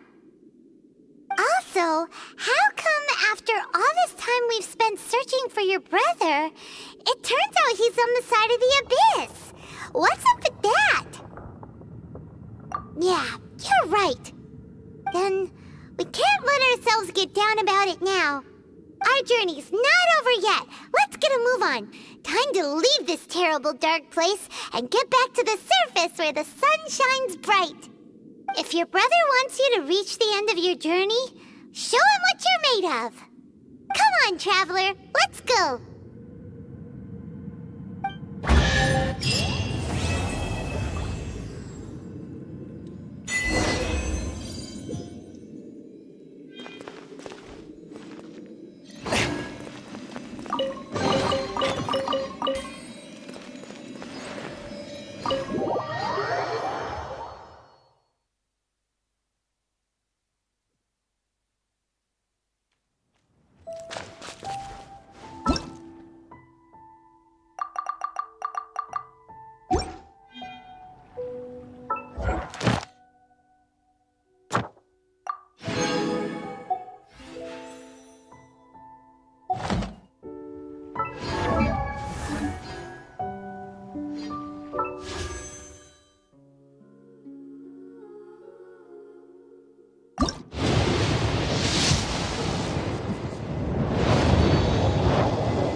I take my meals cold to quiet the spirit and calm my vital energies.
Machine-infused water with ice is the most effective.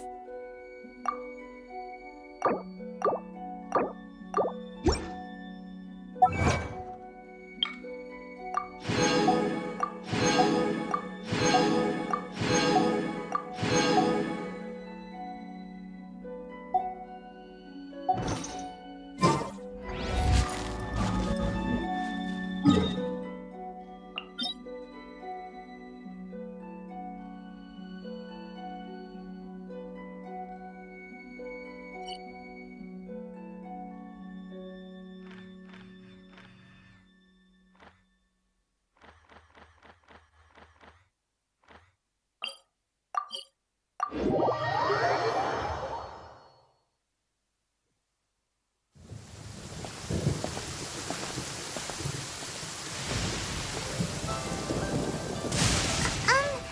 you okay? Paimon never imagined your brother would have sided with the Abyss. Well, keep your chin up. Paimon believes in both of you. And when the going gets tough, the tough get going. Right? He said we needed to reach the end of our journey. Paimon bets he still has lots more to tell us. And we won't find out what this journey is or where it will end unless we keep going. Aw, don't mention it, partner. Travel buddies are supposed to look out for one another. Although, where should we go next? If we want to continue with the journey... Oh, you mean the god that took your brother away in the first place? You're right. After all, everything that followed, all this confusion, it all started with her. Yeah, Paimon bets she's the key to understanding this whole mystery. Well, we've ruled out 2 gods so far, the Animo and Geo Archons. So, next... Paimon doesn't think we can simply walk into Inazuma. Zhongli said it was a closed nation. We'll have to find some other way in. Why don't we ask someone from Inazuma how to gain entrance? Oh, Paimon's thought of someone already! Atsuko in Liyue Harbor! She's from Inazuma! Let's see what she has to say.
Oh.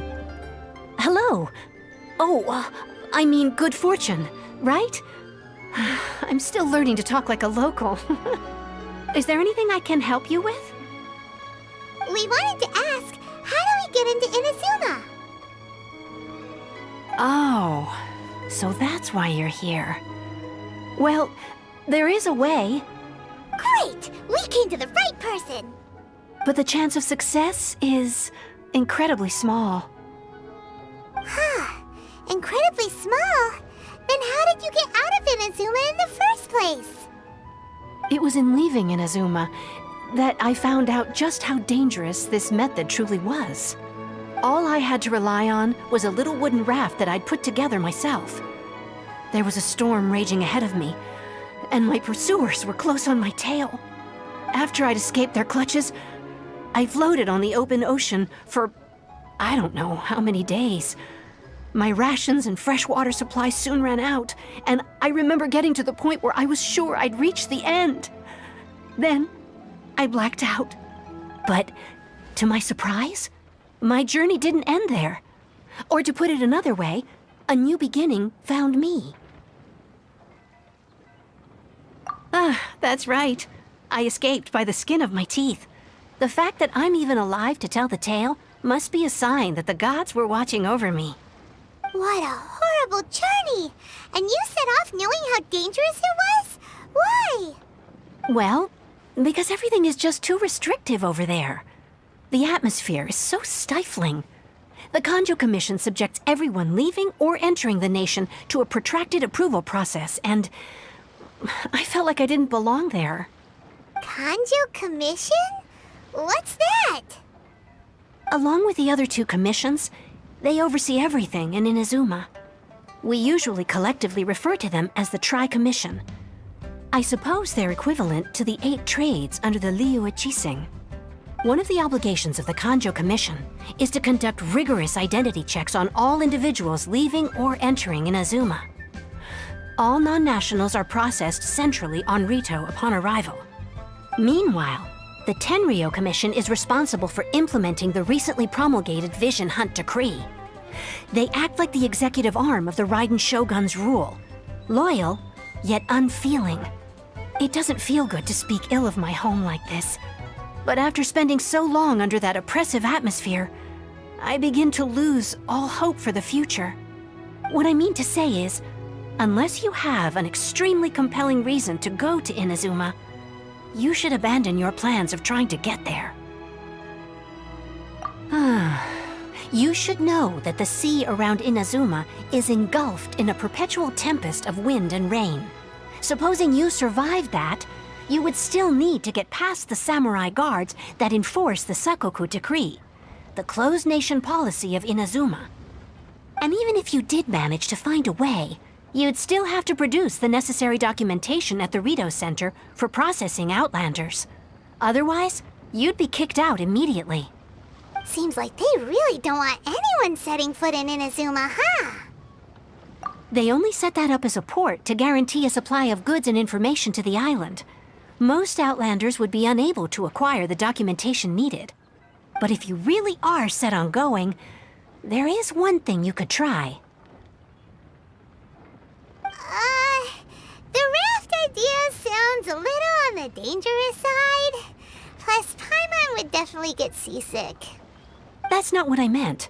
You could ask someone from the Crux Fleet if they have some way of getting you to Inazuma. They're well known in Liyue. Voyaging far and wide has made them a well-traveled group with a wide range of experiences.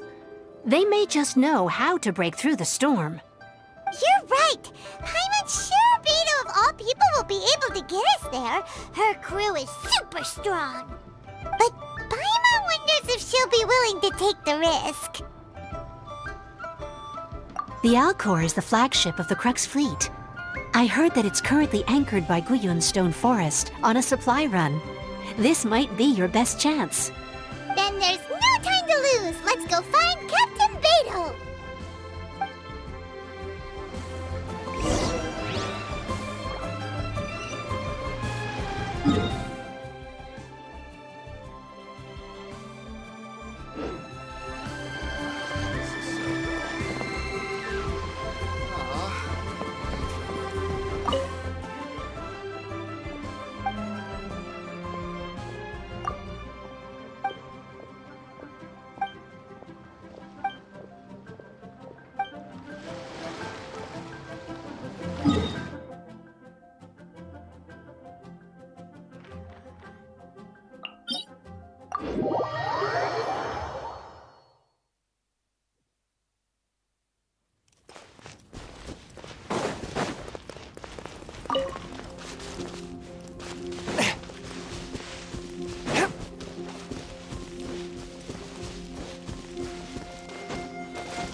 It was worth the trouble.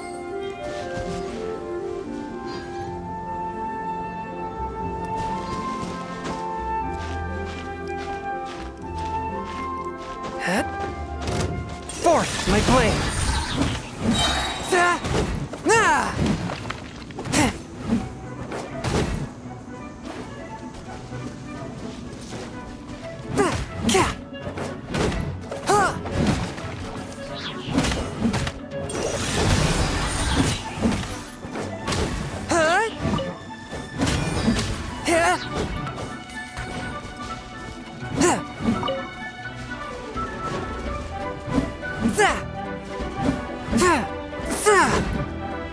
swift and merciful.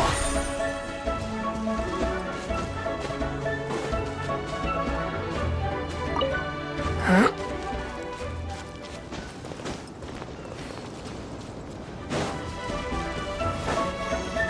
Submit for judgment. Let's light it up!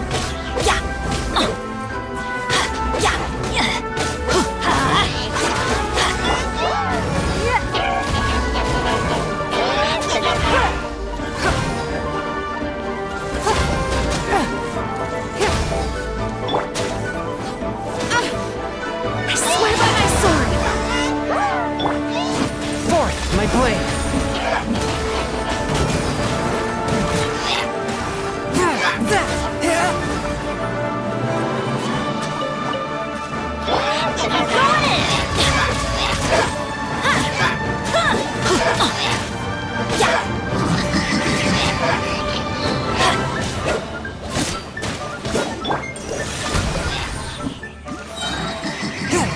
Spirit blade, attack!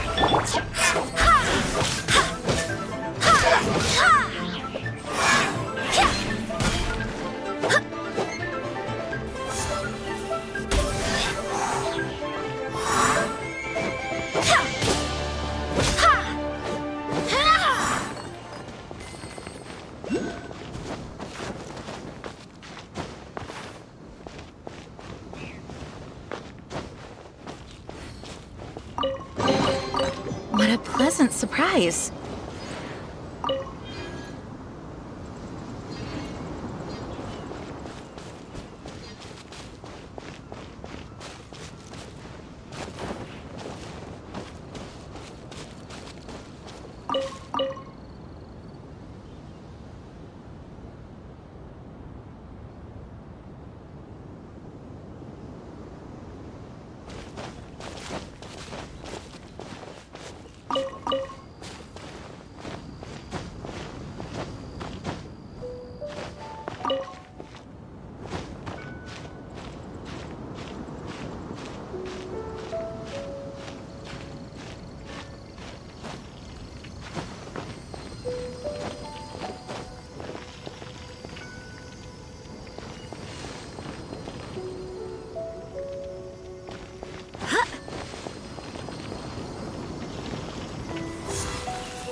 All clear as far as the eye can see.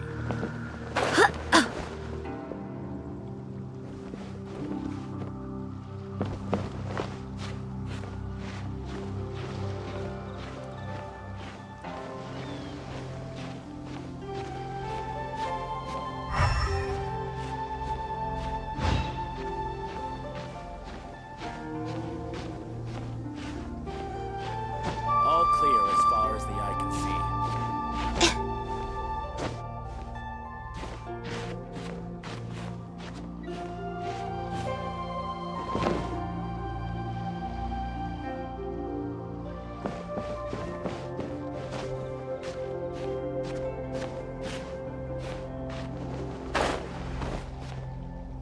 All clear as far as the eye can see.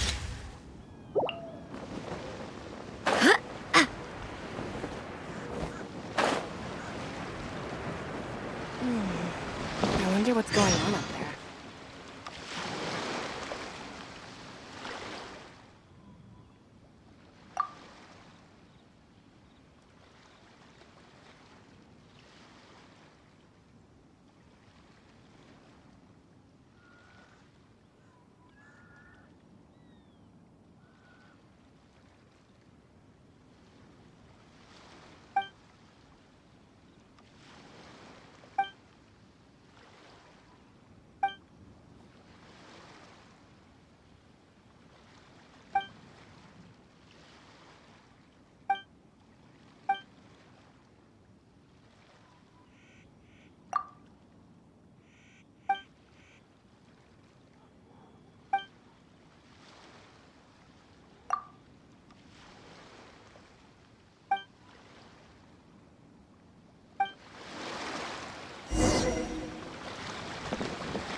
Well, if it isn't the Traveler and Paimon.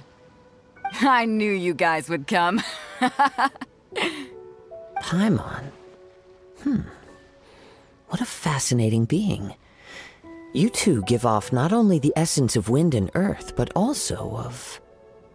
yes, the stars. Huh? The fragrance of what now? That's the weirdest compliment Paimon's ever heard. Pay it no heed. I mean only to say I am certain that it is by fate, not chance alone, that we should meet. You're not far off, but they go by a different name in Inazuma. I prefer other means of entertainment. This young man is Kaedahara Kazuha, a temporary addition to my crew for reasons I won't bore you with. Occasionally, he opens his mouth and flowers come out instead of words.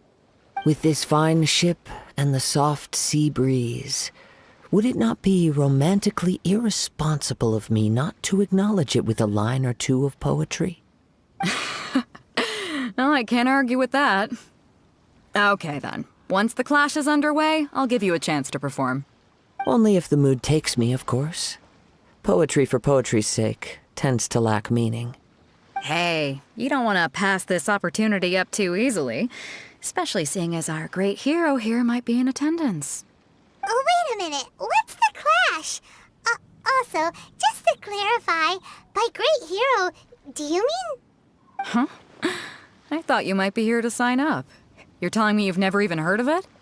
The Crux Clash is a martial arts tournament that I hold. There'll be a whole bunch of folks taking part to showcase their talents. There are 2 important rules. 1, competitors must be renowned fighters.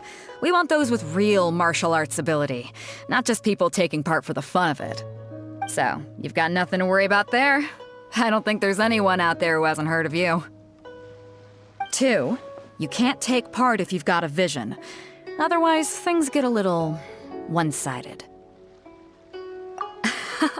You must be feeling confident, but you might want to watch out. There are a few crouching tigers and hidden dragons lurking around in Liyue. And with Liyue's savior taking part in the tournament, now that's gonna turn a few heads. I think we can expect a healthy turnout this time. But we didn't come here to take part in a martial arts tournament. Well, before you dismiss the idea completely, you might be interested to hear that the prize this time round is particularly sought after. Get this. It's a masterless vision. Supplied by myself, as a matter of fact. If the tournament champion can reawaken that vision, it belongs to them. Is there really such thing as a masterless vision? When a vision bearer dies, the light in their vision will fade away. But the shell that housed that light remains. As for whether this shell has any practical application, well, this remains to be seen. But my intuition tells me that while it remains in the world, it may just be possible for someone else to inherit it. Yep, and the way I see it, a vision is a badge of recognition from the gods. So if anyone's able to rekindle it, it's gotta be an individual of exceptional strength and talent. Organizing the clash is my way of uncovering hidden talents. And hopefully this time, getting a vision to glow again. So if you don't have a vision, this is the perfect opportunity to get your hands on one of your very own. Yeah, we're interested in getting to Inazuma, not fighting in some tournament. Inazuma? You want to go there? Well, why didn't you say so? Inazuma, no sweat. In that case, if you win the tournament, I'll give you a choice. Masterless Vision, or a ticket to Inazuma aboard the Alcor. Up to you. You just want her to take part in your tournament! What's wrong with that? The more talent we have, the better the tournament will be. I couldn't let a competitor like you fall through the net. What are we gonna do? Looks like we pretty much have to do this tournament if we want to get to Inazuma, huh?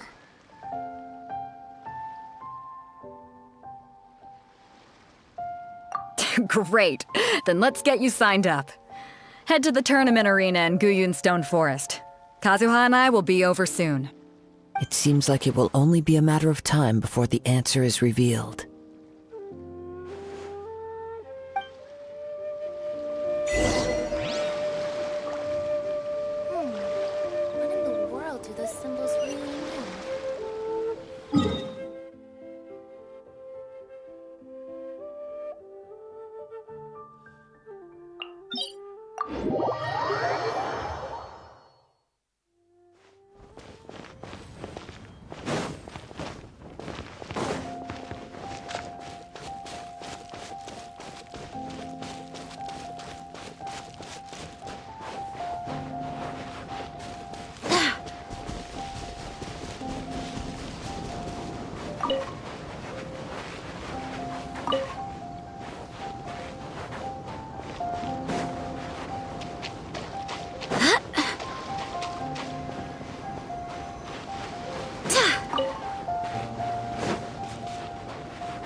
we sign up, let's see who the other competitors are. Beto said that they had to be renowned fighters. Hello! Are you here to compete in the Crux Clash? You bet I am. Have you put your names down yet? Well, I'd have a look at the entrance criteria if I were you. Then allow just anyone to take part. The Clash is a comprehensive test of fighting ability. Anyone who turns up for show over skill is gonna get their butt handed to them. Nobody wants to see that, right? Yeah, we heard a rule about that. So, Paimon's wondering, are you a renowned fighter? Me? Only a former runner-up in the Chihu Rock Freestyle Combat Summit. Oh yeah. Uh-huh. Also, that doesn't sound like the most official tournament out there. What? You... Nonsense. Have you been living under a rock? It's been going on for years. There were plenty of competitors when I took part. Not to mention, I've helped the Millilith catch treasure hoarders before. There were 2 of them trying to escape. I soon sorted them out. They tried to sneak past me under the cover of darkness. They didn't know what hit them. I planted a left hook on the skinnier one's face and sent him flying. Then, the big guy pulled out a knife. I stood my ground, of course. A roundhouse kick sent the blade hurtling into a beam above us. I told you. Unarmed, outnumbered 2 to 1, but I still got the upper hand.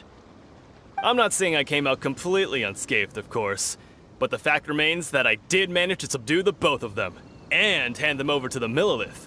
I received quite the commendation. Oh yeah. Uh-huh. But for us, even 4 or 5 treasure hoarders at a time is all in a day's work. Alright, we're gonna keep looking around. I'll see you in the arena, but I don't plan on losing to a pair of children anytime soon.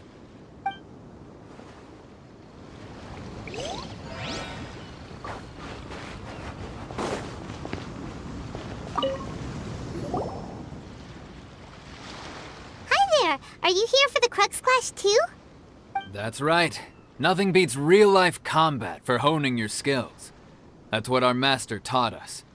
But this tournament is more than just a chance to put training into practice. It's also a chance for us to obtain the masterless vision. Exactly. With a vision, we'd quickly become our master's top students. This master of yours must be pretty incredible, huh? Are they someone famous? Famous? He's the founder of the Lingshan clan, and his skills are unparalleled. Liang and I are both proud disciples of his. You probably wouldn't have heard of it. It was founded quite recently. The clan is nowhere near as famous as the master himself anyway. He's got to be a grand master or something. He's created many different styles of kung fu, and countless other clans have borrowed extensively from him. To the Lingshan clan, he teaches a special technique known as force dispersal. Force dispersal? It's a type of breathing exercise where you can train yourself to harness the energy around you and neutralize attacks without moving an inch. For example, our master can use it to alter the path of an attacking fist, or change the direction of an incoming stone, all without breaking a sweat. One time, he sent a challenger flying into the air without lifting a finger.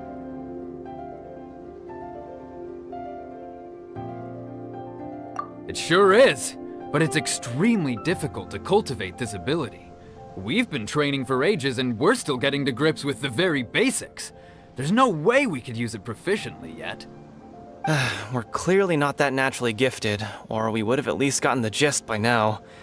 If we don't start making progress soon, we'll probably run out of money to pay the tuition fees and still have nothing to show for all our training. There's a tuition fee? Of course! This is a Grand Master we're talking about here. He doesn't have time to waste. If you want face-to-face training, you've got to show you're sincere about it.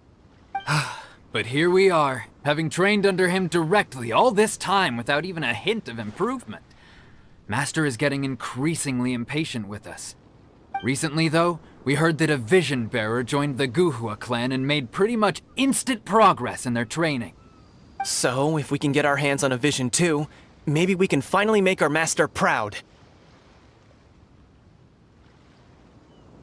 Well, we have to try something new. Otherwise, we're stuck in the same situation. Exactly. It can't hurt to try.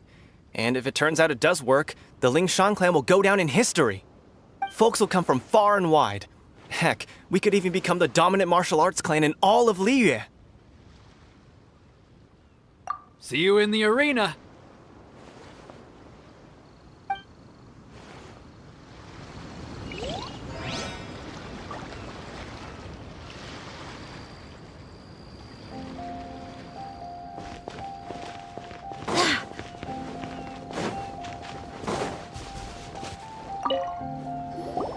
Hey, youngster.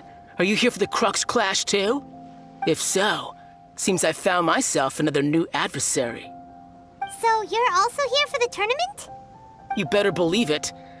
I wouldn't be here if I didn't think I could walk away as a champion. For me, obtaining a vision is the final and most important piece in the puzzle that is my life. No. It's not about what I want to do. This is about who I want to be. I am looking to become a perfect person. I know how that sounds, but let me explain. I've lived a successful life so far, without any setbacks.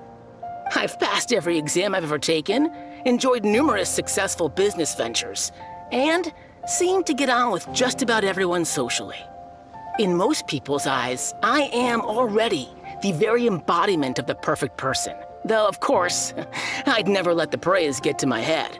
I know I haven't reached perfection yet, because there's one thing I'm still missing. A vision. You have so much self-confidence. That's not important. I have a contact in the Crux fleet who was happy to vouch for me, so they very kindly made special arrangements on my behalf. I've also brought along a bit of an entourage for moral support. It's such a blessing, really, to have so many good friends in my neighborhood. Of course, I also put in a few good days' practice, concentrating mostly on rare and esoteric styles of Kung Fu. As a high achiever by nature, I'm confident I've done enough to guarantee my victory in this tournament. I seem to have gained another fan. Don't let my aura overwhelm you, though. You'll need your wits about you today. Now then, if you don't mind, I need to finish my pre-competition routine. It's not too long now before you'll get to see me in action. So, to recap, we're up against an inflated ego, some gullible guys paying way too much for their kung fu classes, and another guy who's just really average. Seems like you've got a pretty good chance of winning this thing. Come on, let's go sign up.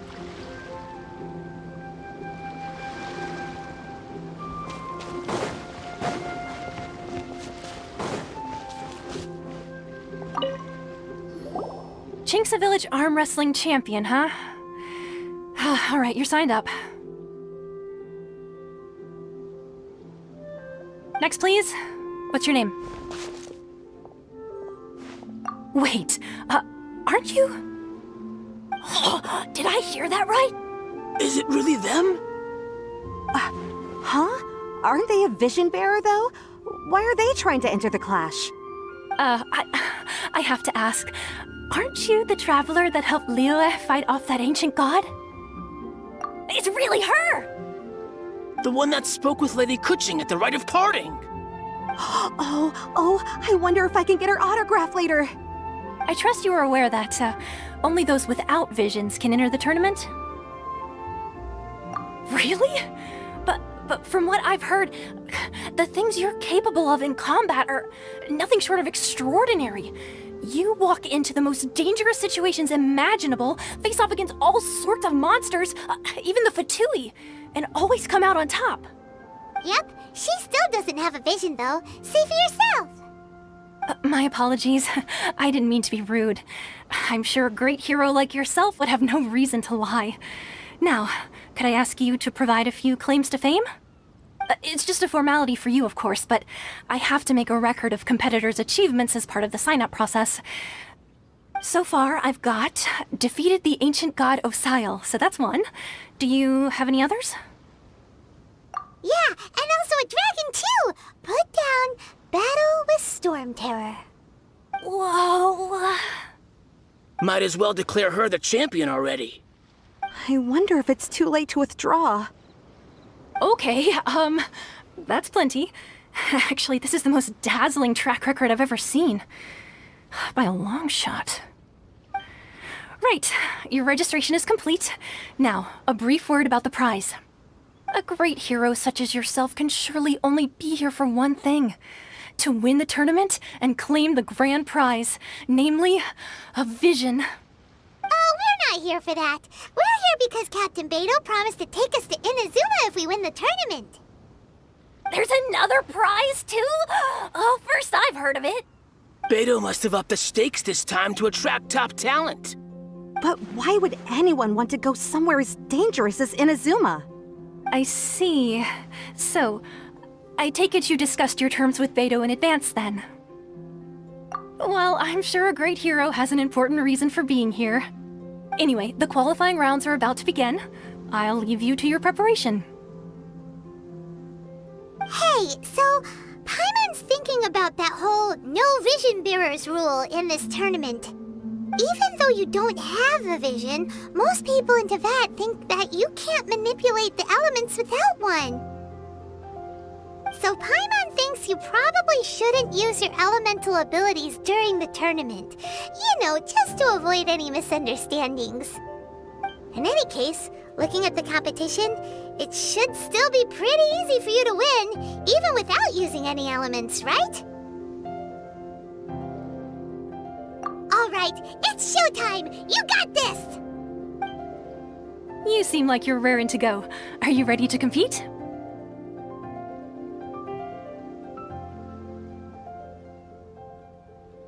Good. Then please follow me into the arena.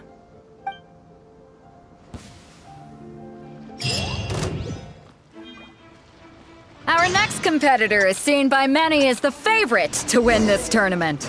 Her first bout begins now! You? You're the hero they're talking about?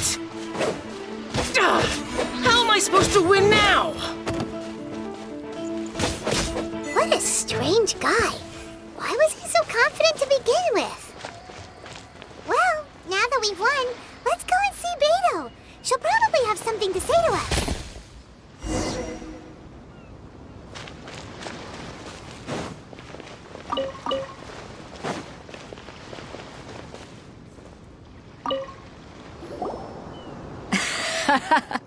I knew I wouldn't regret introducing you as the favorite. So, what do you think, Kazuha? She totally dominated that guy and did it with style, too. Impressive. But I also observed our favorite exercise some restraint, as if to protect the opponent from serious harm. Well, I fought my fair share of battles, both big and small. And I say, after the show she put on just now, she's more than convinced me of her ability. So come on, we all know you've got a wide vocabulary in there. Can't you spare a word or two to congratulate our up-and-coming champion? All right. Let me think how to aptly phrase these words of praise. You fought well. All right then. I was thinking your inner poet might want to join in the fun, but I guess I shouldn't put you on the spot like that. You know, a lot of competitors came to me saying how surprised they were that Liyue's hero was entering the tournament. And since you signed up, we've had many others do the same, with more than a few top-tier fighters among them. I'm sure lots of them are here to find out how they stack up against you.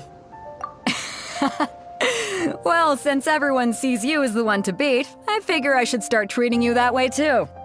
For one thing, we don't want you wasting all your energy in the early rounds fighting people who are well below your level. Not to mention, you must be itching to fight someone in your league too, right? So, I'm putting you straight through to the semifinals. Huh? But we only just started the qualifiers. Seems like a crazy system if we just skip straight to the semifinals. This is how Captain Beto works. You won't persuade her otherwise. Besides, at your level, you would have made it to the semifinals anyway. Huh. To be fair, Paimon was thinking that too. Alright, I'm gonna watch some more of the tournament. If there's any potential contenders for you out there, I want to know who they are and what they're about.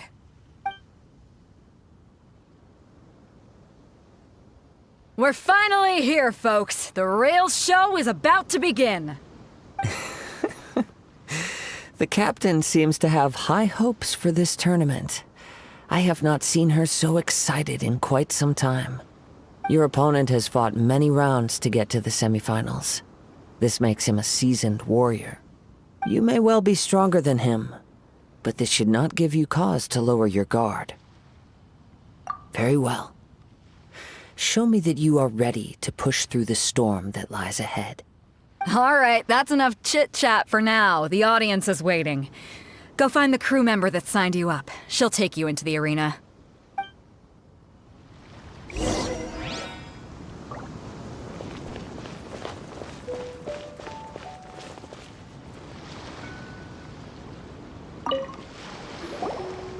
Your opponent in the semifinals is new to the Crux Clash, but he has quickly become the dark horse of the tournament.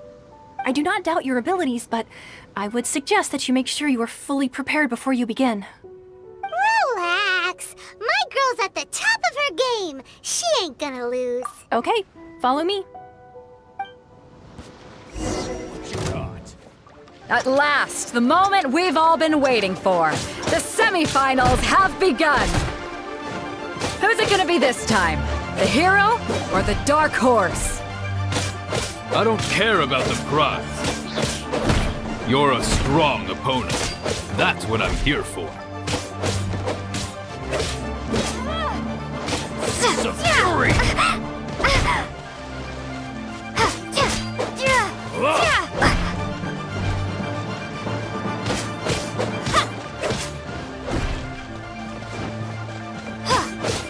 It's a fury!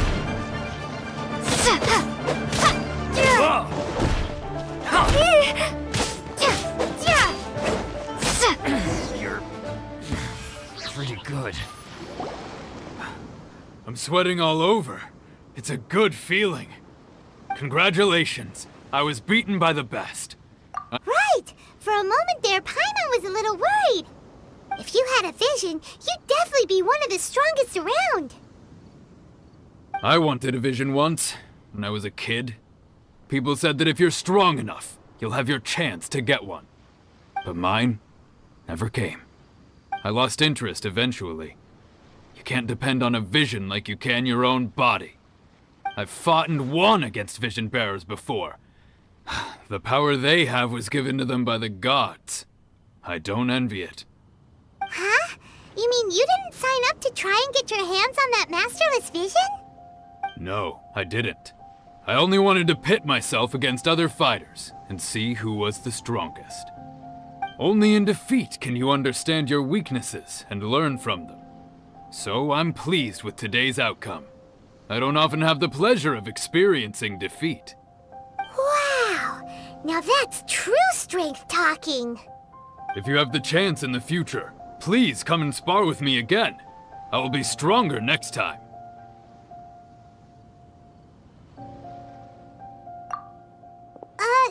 By the way, do you know who else made it into the finals? Is it gonna be someone even tougher than you? Whether they'll be as tough as me, I don't know. But what I have heard is that they're extremely quick. So don't get too cocky. There he goes. Maybe we should ask around, see what we can find out about our opponent in the final round. Paimon thinks we might need to up our game a little.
and the Knave, Arlecchino, fourth of the Fatui Harbingers. The children of the House of the Hearth call me Father. I do hope our partnership proves to be a pleasant one, although I would imagine that should be fairly easy. After all, there's no cause for contention between us at the moment. Wouldn't you agree?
Always keep moving forward.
Even if an antique is priceless, the happiness it brings lasts for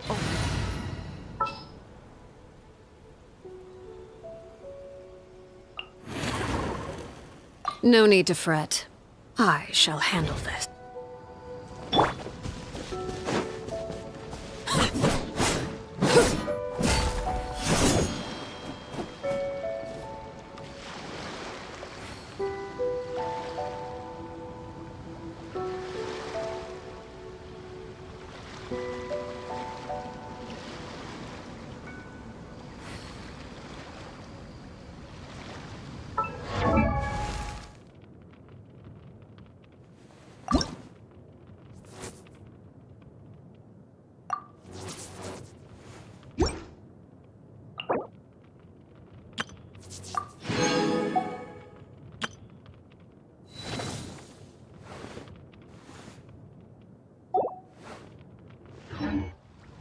Staring into my eyes is ill-advised. I can't promise you'll like what you see.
Transfixed!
Overruled!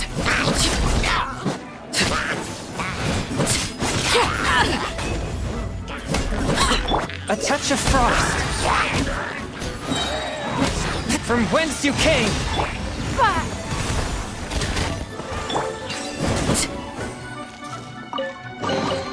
Ah, something with which to commit.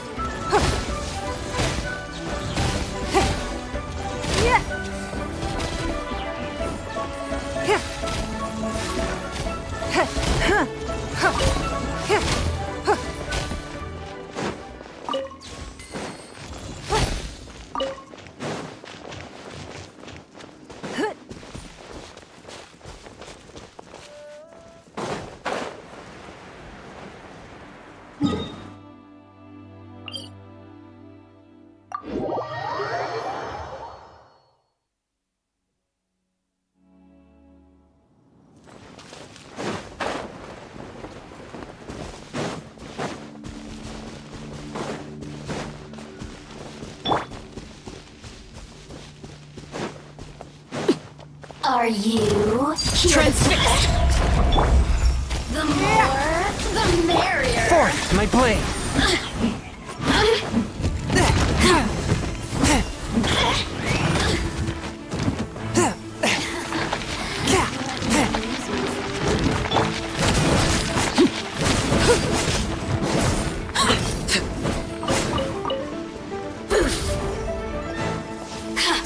Overruled! This is where you fall. You really know how to get me going.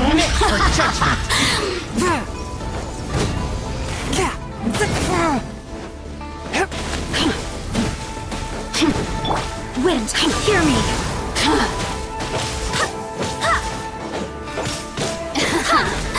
Let me look at me. Just once. I hope the others find some.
Your life is mine.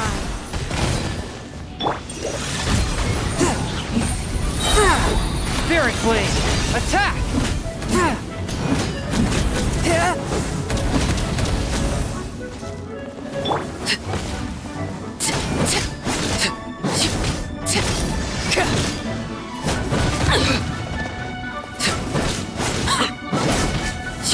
Laid bare. Witness my cries.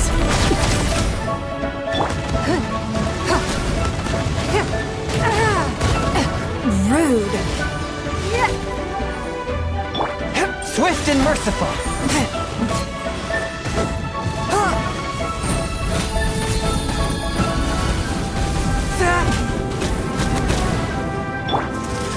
Overruled.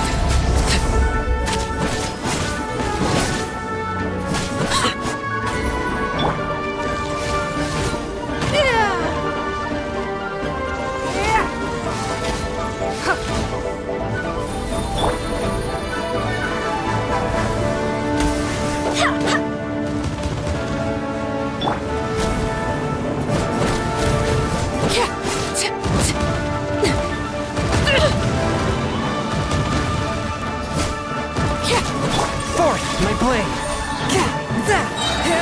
Submit for judgment!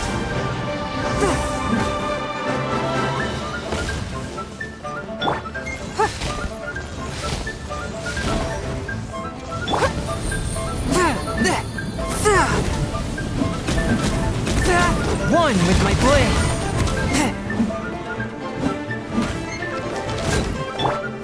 Laid bare.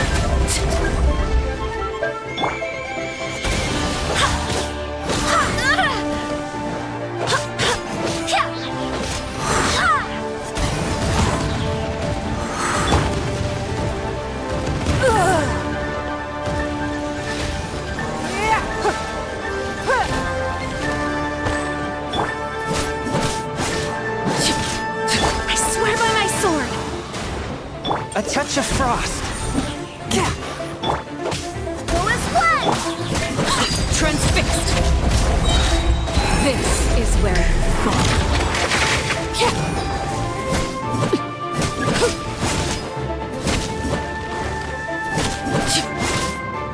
One with my blade!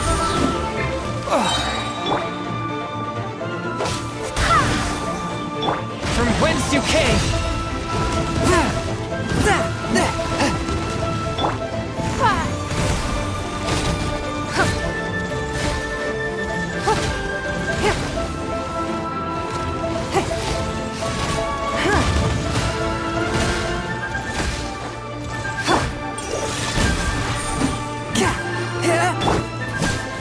Laid bare.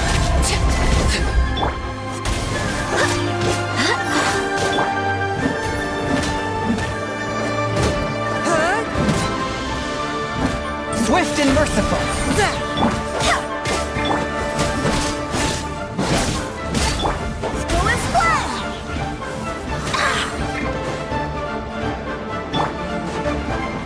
Spirit blade! Attack! Force my blade!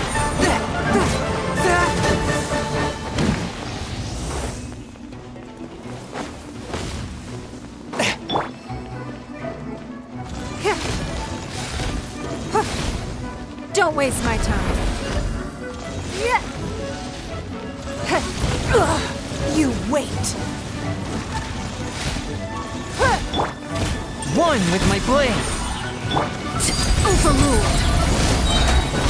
Witness my rise.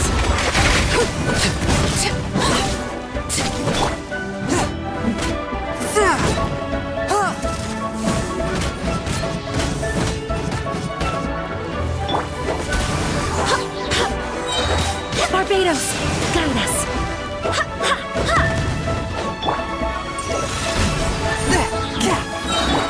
Transfixed. From whence you came!